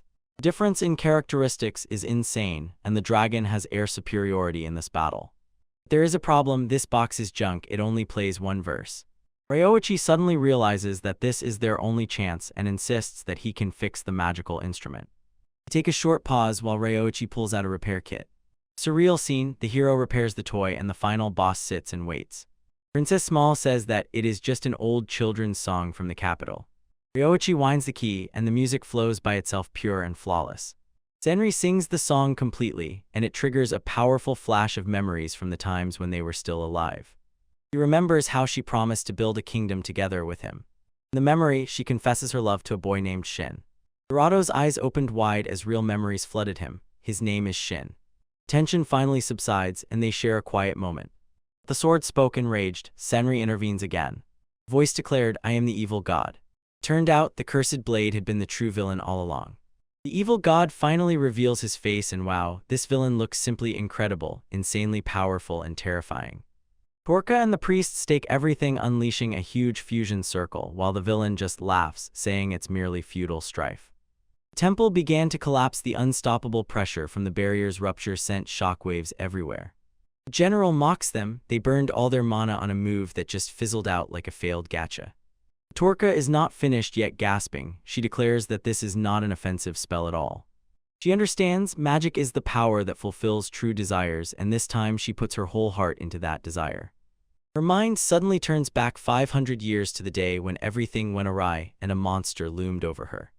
Dylan was ready to give his life to buy her time, begging her to live on for him and for Queen Centauri. He regretted nothing as long as he could choose where to make his last stand. Turning to the present, Torka exclaims, "Holy rain," and the sky splits open with blinding light. She prays to heal the lost souls while the dazzling light burns through that huge lifeless dragon. The dragon emits a true death rattle, and its body begins to melt under the holy pressure. The knights were confused until they realized the rain was actually healing their wounds, not killing them. Mirror and the team barely survived the explosion thanks to Krakenshin's life-saving spatial teleportation. Even Shin begins to come out of the trance, wondering, what the hell has he been doing all this time? Torka pours every last drop of mana and feeling into the spell as tears roll down her face. Shin feels as if the rain is the tears of his lady, and he begins to scatter to the wind. The entire undead army and the dragon itself are erased from the map, turning into pure dust. Priests understood that they won only because Torka's wish was an imitation of the legendary magic of Sister Senri. They remember how Senri resorted to forbidden magic and gave her life for it to seal the evil inside Shin. Shin is simply in shock the woman he betrayed actually saved his life. But the demonic sword suddenly begins to brazenly chatter, saying it was only waiting for its time and accumulating power within it. The sword dropped a huge bombshell of secrets. The child Shin thought he had killed turned out to be his own blood. Shin loses his mind, shouting, "Why all this?" as guilt hits him like a truck. In uncontrollable rage, he tries to smash the sword, but it turns out to be too strong. The sword simply laughs and tells him that they have merged, and if it falls, Shin will be erased too. The sword decides that its old bearer has outlived his usefulness, tells Shin die, and then targets Ryoichi. Ryoichi does not hesitate, throws himself forward to divert the enemy's attention from the dying king. Shin cannot believe it, our guy is protecting him after all the pain he caused. Ryoichi frankly admits he cannot truly hate a compatriot who went through the same struggle in another world. The sword notices a new opportunity and decides that Ryoichi is the perfect new body to possess. Demonic energy surged forward. Sari howled as darkness engulfed Ryoichi. Dark mana cracks Ryoichi's skin like a shell, while possession slowly takes over him. Terrible new form suddenly burst out of Ryoichi's body, and Sari froze in complete shock. The evil god has officially descended, and is already ready to have fun with his new toy. He mocks the group, saying that Ryoichi is just a discarded shell of his true form. Sari refuses to accept this, shouting that our guy's regenerative abilities won't let him go like that. She draws her blade, ready to burst into the party, even though she is outmatched. The god is just playing with her, mockingly laughing at how she got so fired up over her supposed lover. Savori is on her last breath and tries to summon the final spirit union. The villainess simply flaunted herself before her, saying that gods do not tire and instantly recover from any blow. Shin throws himself into the fight again in a last stand and shouts, "Evil god, I will become your opponent." Senri begs him to stop, while the other Ryoichi just sits calmly amid the chaos. The god tries to erase the sitting Ryoichi, thinking he is just a leftover clone. The attack is completely repelled by a high-class barrier, causing the god to stagger. Suddenly, out of nowhere, a gigantic divine artifact appears, and the spirit of the fox quietly explains that it is not a clone at all. It turns out Ryoichi played like a true pro. The whole time a double was fighting for him while he himself remained safe. The evil god mutters to himself, even he completely fell for this trick. The real Ryoichi rises with the energy of a host and tells the god that his meanness disgusts him. Suddenly, legendary reinforcements appear, a special limited-time bonus to help finish the job. Ryoichi activates a secret art and his body transforms into the body of the gods themselves. He rushes forward with all his strength and unleashes a strike granted by the god to end this raid. Ryoichi unleashes a powerful wave of energy from himself to repel the darkness. Jin spits blood, mocking the power of this specially created divine artifact. The villain loudly declares, a mere demigod will never be his equal. They exchange blows insanely fast, turning the battlefield into a bloody meat grinder. Jin slices the air with two blade strikes filled with pure malice. The villain targets the girls just to drive our guy into despair. Ryoti's allies are bustling, setting up defenses while the evil god accumulates power. A huge sphere of void energy devours everything it sees. Ryoichi, with his last strength, shackled Shin with holy chains. Even when torn to pieces, our guy refuses to let go of the curse. Suddenly, Lily reveals her true form, a huge legendary tiger. He pins down the villain, giving Ryoichi that very chance to end this. Ryoichi pours his spirit magic into a deadly cyclone. The attack hits with such force that the very ground beneath them shatters. Jin falls to his knees from the blow. The chains finally break. He actually thanks Ryoichi for breaking the shackles that restrained his power. The villain was about to go all out, but suddenly the room was flooded with blinding light. Goddess Sevat descended and told everyone that Ryoichi did exactly what was needed. He has been hunting this trashy monster for 500 years. Jin pretends to be tough, but long imprisonment has completely exhausted him. Deva summons new divine chains that the villain will not be able to break, as if she solemnly announced the official execution of the divine sentence. Jin is dragged into the abyss. He screams when he is finally sealed. Now the goddess directs her icy gaze at the corrupted hero. He condemns Shin. For his countless sins, his soul will be erased. Ryoichi cannot bear to see another trans-migrant simply leave life like that. He asked permission to finish the matter as a warrior, not as a prisoner. Our guy wants an honest duel to settle the score once and for all. Jin respects determination and draws his sword for the final round. They fight without gods and reinforcements, only pure skill and steel. Even when the body fails, Shin fights with all his might. The harem fell silent, watching how these two enemies find a strange, fragile peace in the very battle. They look more like brothers training together than mortal enemies. Ryoichi delivers the final blow, and Shin finally accepts his end. "You are human," says Ryoichi, refusing to let him die like a monster. Denri firmly holds the dying man in his arms as he slowly dissolves into the light. The law of equality triggers, and their souls together break through into the underworld. Goddess sincerely admits Ryoichi's kindness affected her. Fight finally ended. The team breathed a sigh of relief. In the medical station, the children went wild with joy upon hearing that their older brother was coming home. The rest of the undead forces, without their king, begin to self-destruct. The High Priestess Torka heard a barely audible voice. It confirmed the victory. Scene shifts to the vast kingdom of the Lyre Kale. King solemnly grants Reach the title of honorary baron. The younger princess believes that the baronial title is too little for the one who truly saved her. Maul explains that keeping him in the shadows means protecting him from the spotlight. He secretly wishes that Ryoichi was only hers, a personal vassal. Eventually, the team returns to the familiar places of IS Village. Seeing everything being restored, our boy is overwhelmed by a wave of nostalgia. The guys from the village simply went crazy when they found out that their hero is now their lord. Ryoichi tries to pretend to be modest, but the villagers are not fooled. They want him to lead, even if only for show, while the boss does all the work. Nazir and Mari are delighted their favorite traveler has returned. The village even turned its natural hot spring into a real trap for tourists. Malo still blushes, remembering the first time Ryoichi saw her there. Several months pass, and Ryoichi is eager for a new adventure. He wants to see the world before he gets drawn into noble intrigues. First thing was to obtain a magical airship for the squad. The girls have already clashed over who will get the most attention. Even the youngest are throwing their hats into the fight for the role of bride. Lily reminds everyone that her soul has already merged with his twice. Michika bursts into the conversation and decisively states that as an AI she has companion functions. Ryoichi completely drowned in chaos. When he asks what exactly they like about him, they cannot choose just one thing. "It's your kindness," everyone shouts, and the adventure continues. The carriage rolls towards the horizon, ready for the next great adventure. Coco asks if he can read the beast's power levels with his skills. He glanced at Coco's stature and suddenly realized she is a high-level beast warrior. She explains that this dragon is just a baby, and it is about to jump out. Ryoichi notices how her attack power starts glitching and suddenly jumping when she concentrates. Dragon dives again to deliver another deadly blow. Coco prepares her final move and asks Ryoichi to buy her just 5 seconds. Dragon roars, looking like a real final boss. Coco looks at our guy and asks him for just 5 seconds. Ryoichi steadfastly holds his position before that huge claw. He actually parries the strike. This is top-level gameplay. But RNG is complete rubbish, and the dragon instantly grabs him. It caught Ryoichi in its claws and began circling in the air as if he were a snack. Coco begins to direct her most powerful Oriental. The indicators show, while she is concentrating, her defense is literally 0. The monster lunged straight at her. Ryoichi sharply launches God-level clone technique to attract all the enemy's attention to himself. Ordinary physical and magical attacks do not cause any damage to these scales at all. He decides to resort to advanced dark magic, Abyss of Darkness, as a last resort. "I will put my life on the line," he exclaims. Dark magic explodes and throws the dragon back. Ryoichi falls and bleeds, but he is thrilled he managed to divert its attention.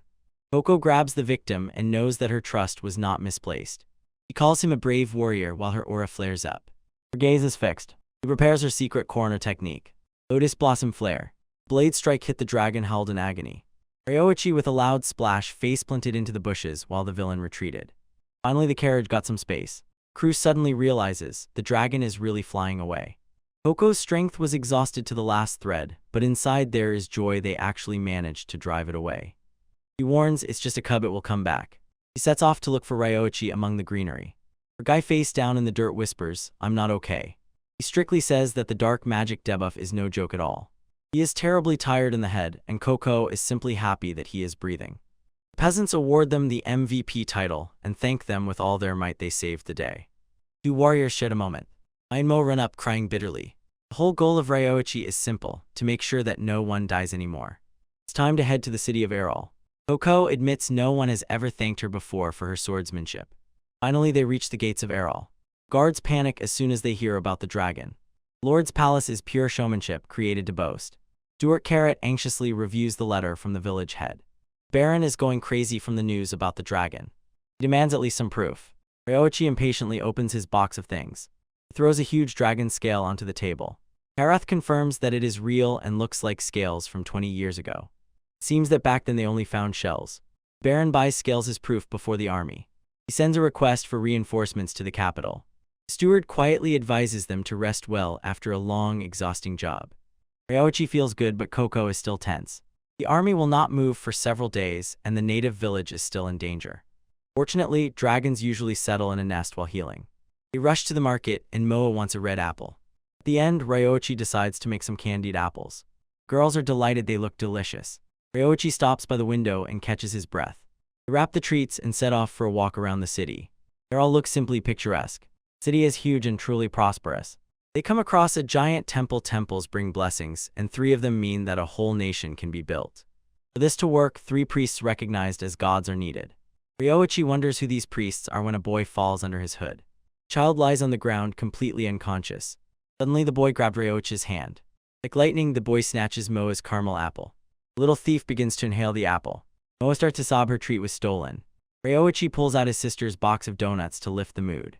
Moa was happy, but the eyes of the children in hoods lit up again. The thief snatches the whole box and immediately greedily starts devouring its contents. Ryoichi rages, this child brought Moa to tears. The boy looks up and says, "I am not a child." He confesses her name is Malo, she is 24, she is a priestess. Crew is shocked, she is really older than Ryoichi. Turns out she is an elf who lives 500 years and is still growing. Ryoichi looked down at the little elf greedily devouring the food. Naughty children need to be disciplined, he says, forcibly pulling her to the police. She claims to be a priestess chosen by the gods, but our guy is not fooled by her excuses. Moa starts crying over the stolen treat, and the elf finally realizes that she took the sweet red gem. Elf Mello insisted that she was starving and considered that candy a true gift from heaven. Suddenly, a real waterfall crashed right on her head like a divine test of reality.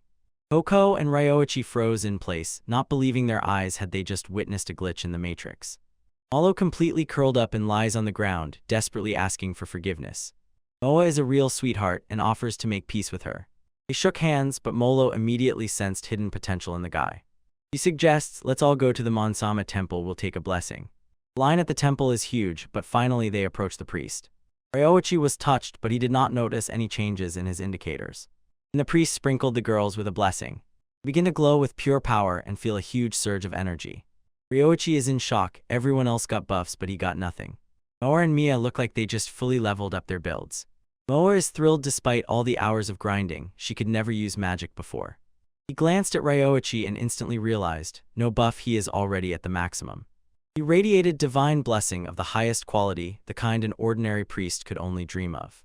Finally, Ryoichi puts the puzzle together and understands why he mastered all magical elements from day one. When they set off, Milo decides that now she is part of the squad. He wants to repay the debt for the food by escorting them to the next zone. Ryoichi warns her that they are literally heading into a dragon's lair. Instead of panic, she glows with impatience, happy and eager to show off her healing magic. In the end, this girl eats so much food that she bankrupts a small country. Mia asks for a magic lesson, and Moya slides over a book. She barely notices the first edition of The Adventures of Dorad and loses her head. They say it's a legendary, extremely rare item from her native lands. Ryoichi watches as they get closer and sincerely rejoices the team's work is simply outstanding. Later that night, someone starts knocking on Ryoichi's door. It's Molo, and Ryoichi does not expect a nighttime visit at all. She pretends to be snooping around at night to amuse the fans a little, but he immediately kicks her out. Go away, she laughs, waves her hand, and says it's a joke, approaching right up to his face. She tells him that he exudes something mysterious and powerful. Her intuition tells her that he has lived a life that simply makes no sense in this world. She leaves for the night but says she will return later and bother him again. Ryoichi hides his status as a transmigrant to avoid breaking immersion. The next morning, they prepare to set off to check on the dragon. He shows his magical armor machine, essentially a high-tech two-seater device. He really attached a sidecar to it, and Milo screams as they speed along at full throttle. Coco is already ready to light up, and Malo is just trying not to fall out. They reach steep mountain trails where their transport can no longer go. Guy is thrilled by how much energy Moa has for the hike. Child notices steam rising from a nearby pond. It is a natural hot spring, just the place to restore strength. Ryoichi tries to enjoy the bath, but the girls on the other side of the wall keep chatting. Everyone comes out refreshed, full of energy, and ready for the final push. Malo drinks milk with pleasure, and Coco relaxes after bathing. Finally, they reach the outskirts of the village AI. But instead of a warm welcome, they see black smoke rising into the sky. Ryoichi froze in shock, watching his second home burn in flames. The village is a complete cemetery, and everyone is shouting, calling for their friends who disappeared after the attack. Ryoichi is in total panic. He underestimated how much damage the dragon could actually cause to his new home. Blood is everywhere, but no bodies are visible. There is still hope that the villagers simply retreated wisely. She almost just stands and poses sweetly. She uses tracking magic on the bloodstains to find a trail. The trail leads straight to the shrine of the colossal soldier, towering northwest of the village. Our guy finally reaches the entrance and runs into Sekis and Traz, who are wildly happy to see that he wasn't removed. They said the dragon was already wounded in the chest, that's why they managed to drive it away. Most of the squad survived, but the casualty list is terrible. Many are barely holding on and fighting for their lives. Inside the shrine, they come across a hastily arranged hospital where the survivors have huddled together. Arya is safe and Fass is in a full coma, all wrapped in bandages like a mummy. Ari can no longer bear telling how he literally took the dragon's breath head-on to save the group. Ryoichi continuously releases his healing water magic, desperately trying to save his brother. But ordinary magic is powerless against dragon burns. It's like throwing a cup of water on a forest fire. The whole room is filled with people whom that lizard just folded like paper. Ryoichi doesn't let him press the resurrection screen, relentlessly casting spells until he runs out of mana. Even the children are sobbing. The healing just doesn't take hold. Malo steps forward and sincerely reminds him, true magic is the power to fulfill wishes. She begins to channel a huge spell that envelops everything around and floods the room with light. This is true healing light, hitting every wounded person simultaneously. Fast feels the pain evaporate as the light floods him. It's a true miracle. His skin heals faster than a bright pink glitch. He is already on his feet, and the entire squad praises Ryoichi for having such extraordinarily strong allies. Everyone without exception in the sanctuary fully restores HP. From chronic joint pain to broken limbs, Milo just removed all debuffs from everyone in one go. The spell was so exhausting that Milo suddenly collapsed face first onto the floor. Ryoichi is panicking, but in reality her only problem is that her hunger gauge is full to the brim.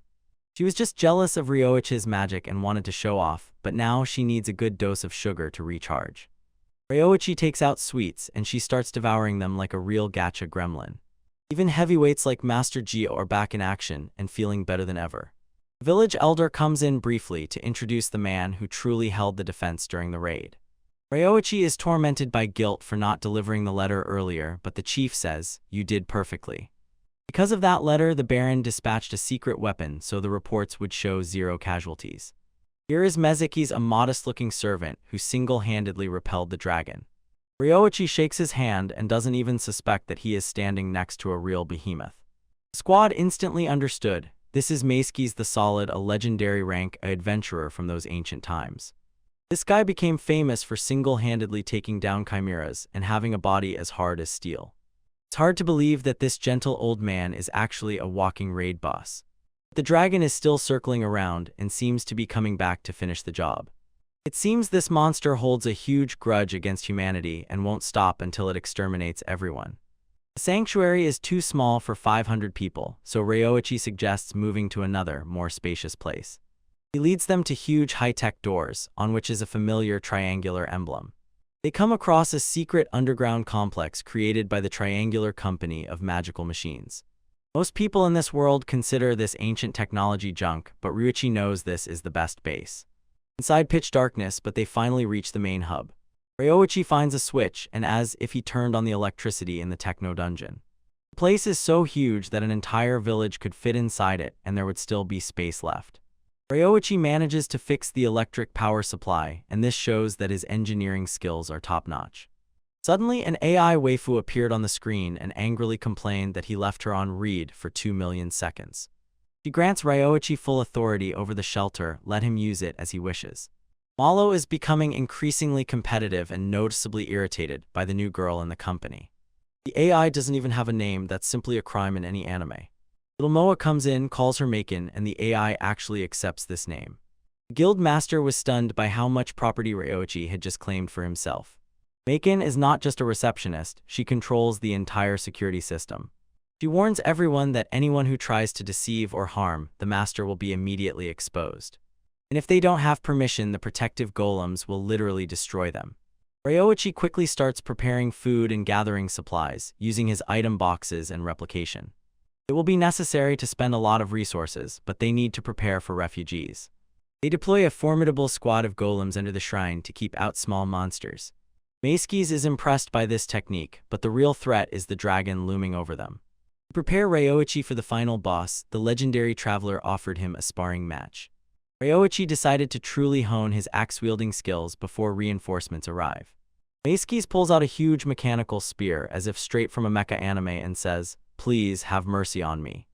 Ryoichi is set for hard farming, and Masakuzan is boasting with all his might about truly legendary gear. That huge harpoon is not just for show, it is a magical tool of the highest level from Triangular Magic Machine Company. Guy Ryoichi immediately recognizes that logo. Miskasi admits that the Chimera Spear is a cursed item that has haunted every previous owner. This is a very risky weapon, one mistake, and the game ends instantly. The old man hasn't even tamed this beast yet. Coco is thrilled, she can't wait to spar against a living legend. She dashed forward, but Masakuzan parries as if it were nothing. His speed is simply abnormal for someone wielding such a heavy weapon. Coco realizes she is clearly at a disadvantage because spears are tough counters to swords. Ryoichi tries to jump into the fight with an axe, but he is immediately stopped completely. Masakuzan throws him into the dust and mockingly shouts that he is an amateur. Still, the old man feels a hidden potential within himself. Coco wants to see the true power of the spear and threatens fiercely to use a few moves in the spirit of Gurren. Masakuzan calms the situation, quietly reminding them that this is just training before the dragon raid. Meanwhile, Mela is teaching the tiny mages how not to be trash mobs. Moe is more concerned with her poses during activation than with how economically she uses mana. They want to rescue Ryoichi, but Malo says plainly, simple magic won't even scratch a dragon. Malo says that to survive in this chaos, they have learned to enhance their bodies. It is magic that tears physics to pieces and can turn a spellcaster into a real tank. Moa hesitates whether increasing her breasts will make Ryoichi happy, but the teacher decisively rejects this idea. He becomes cramped in the shelter dome. A knight named Julius appeared on a horse. He leads a huge conquest squad of 230 men. General insists on meeting with Ryoichi and Masakuzan. Coco winked at him and said, "Go like a boss." General Gustel is a real giant, and he wants a full reconnaissance report. Ryoichi explains that this dragon is still young and very far from level 100. General is clearly impressed by Ryoichi's skill in assessment. He truly offers our guy a place among the kingdom's knights. Maeskisen believes that for an ordinary civilian, this is simply crazy money. But Ryoichi remains modest and admits that his combat skills still need work. Gustav is glad that his ambitions do not blind him. They go outside and suddenly a gathered army appears before them. Various soldiers have gathered here, each of them seeks glory. General leads them to overthrow the wounded dragon. He promises to award the title of honorary knight to each of the elite performers. Soldiers simply go crazy. Even Masakuzan, despite his age, got excited with excitement. Ryoichi is a little confused among all these strong warriors. Night slowly falls over the shrine. Ryoichi returned and saw Maya unconscious, while Mo was awake and stayed to meet him. Coco says that the little boy waited all this time. Ryoichi admits that next to the pro, he felt like a burden. Life becomes quiet and measured when they get used to cooking stew every day. Everyone helps out to keep the mood high. Malo comes across a rare book about magic beyond the elements, a chance to deepen her research. A few days pass and it rains while the golems keep watch. Moa runs up to Ryoichi and begs to be allowed to help with his household chores. He sends her for bread on the far shelves. She desperately wants to be useful. She, smiling, begins to pull bags of bread. Watching her work always lifts Ryoichi's spirits. Suddenly, the whole house begins to shake from a powerful earthquake. An alarm of the 5th level is triggered at the facility. Suddenly, stones start falling from the ceiling and Ryoichi shouts, "Moa." He looks around and sees the warehouse is completely buried under debris. Our guy is simply stunned. He falls to his knees, praying that she is all right. In despair, he begins digging through the stones. A terrible roar that made the blood freeze in the veins rolled through the corridors. Ryoichi realized with horror that the conquest army failed to hold the enemy's attention. Through cracks in the ceiling, a huge, terrible eye peeks out. Finally, the dragon found its target. The giant dragon looks down at our guy Ryoichi with its cold, narrow eyes. Coco jumps into the fight beside him as the beast lets out a deafening roar. Deep in the caves, the barefoot simply lose their heads, their target slipped away. General Misakis is boiling with rage at his men, they let the raid fail. The Baron's army and the Duke's troops do nothing but point fingers and thrust spears at each other instead of actually fighting. Julius bursts in, flashing steel, to stop the quarrel before someone gets seriously hurt. Quiet, he orders, putting these clowns in their place. The general realized our coordination was simply terrible because we were a mixed force. Now the dragon flies to the giant sanctuary to cause even more chaos. It breaks through the ruins right where Ryoichi stands. Our guy is stunned, feverishly rummaging through the stones in search of Moa. Coco lunges forward and knocks him down just at the moment the ceiling crashes down with a roar. "What are you doing? Quickly, let's get out of here," she shouts, but Ryoichi won't leave Moa behind. The building is now a real death trap, and the dragon looms right above them. Ryoichi, covered in blood and dust, looks as if he is about to burst. He strides straight towards the monster as if embarking on a suicide mission. Standing before that huge lizard, he simply says, "I am not going to die." With a terrible gleam in his eyes, he adds, "I am going to kill." He unleashes his most powerful divine cloning technique. A squad of Ryoichi clones storms the dragon's head from all sides. They unleash a barrage of strikes on it, cutting the skull with deep wounds. Coco could not believe her eyes, the beast was really getting wounded. Numbers don't lie, this level 98 great dragon now has only 6,000 HP. Ryoichi rushes along its scaly back and drives the blade into the hilt. "Let's take it down ourselves," he shouts, soaking the scales with black blood. "I will help you," shouts Coco, joining the lightning-fast attack. They move like a coordinated raid team, slicing through the dragon's skin. Mia stands aside and watches, not understanding if these two have completely lost their minds. She finds Malo, but they both understand that Moa is still buried under the rubble. Ryoichi is blinded by rage, looking exactly like his father before death. He must urgently find Moa, otherwise Ryoichi and Coco will perish. The dragon swung its massive claw, but Coco barely danced aside. Ryoichi, at his last strength, leaned on his sword just to stay on his feet. He looks at the indicators and suddenly realizes the dragon's health bar is no longer moving. The dragon's wounds are healing. It gasped when it realized the boss has insane HP regeneration. Coco tells him to buy her some time while she prepares a secret move. Ryoichi sends his last clones to draw all the enemy's aggression onto himself. The dragon swung its tail, its clones burst as if they never existed. "I can't cast anymore," shouted Ryoichi, his mana completely exhausted. The beast throws him against the wall with such a blow that bones break. Ryoichi coughs up blood, praying to hold on for at least a few more seconds. Coco gathers energy within herself, although this technique drains her own life force. "I will make the flower of the flow bloom wildly," she says, her eyes glowing. Secret technique of the current style. "Moon Lotus Flash Blossom," she shouted, releasing a whirl of slashes. She manages to enjoy the taste of both huge dragon hands at once. He lunges at the neck, but misses. The dragon's tail rushes in swiftly. The blow was Hugeth. Coco burst into the air and scattered among the debris. "Coco-san," shouts Ryoichi, seeing his partner fall. The dragon begins to gather red, scorching breath in its jaws to finish them off. Ryoichi desperately looks down, searching for anything to stop it. His gaze stops on a familiar weapon sticking out of the ground. "I'll borrow this Mace-kasen," he shouted, grabbing the cursed spear for the final battle. The dragon lets out a deafening roar as our guy Ryoichi falls to the ground. He doesn't hesitate, rushes forward, and thrusts the spear straight into the beast's skull. The damage is practically zero, yet the powerful recoil just flings him into the air. Ryoichi is buried under debris, and the monster hunts for his head. Looks him in the eyes, ready to finish the job. Ryoichi just smiles because the one it crushed turned out to be only a clone. He thanks the beast for the revelation and quickly prepares the real spear while the dragon is pinned down.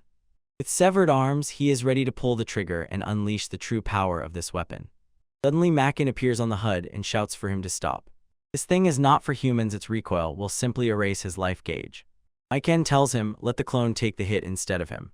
The problem is that Ryoichi is completely ohm and cannot summon another body. The artificial intelligence begged him to retreat, his survival was above all else. All the villagers watch the live broadcast, sweating with excitement for their hero. Those guys are ready to sacrifice their lives just to give him a chance. Even the elders stand up and say that the village hero cannot die. They start banging wildly on the door, desperately trying to get to the surface to help. Yuichi hears their voices and his determination hardens. For the last time as their master, he gives them the final order: stay behind the door no matter what happens. But as if out of nowhere, Mia rushes onto the battlefield, ignoring the danger. She clung to him and knew well, using that spear is a suicide mission. The wall is collapsing and Ruichi shouts to her, "Run before they crush both of us." "I won't move an inch, I swear I will protect my older brother." She activates physical enhancement magic, and her body instantly becomes a shield as hard as diamond.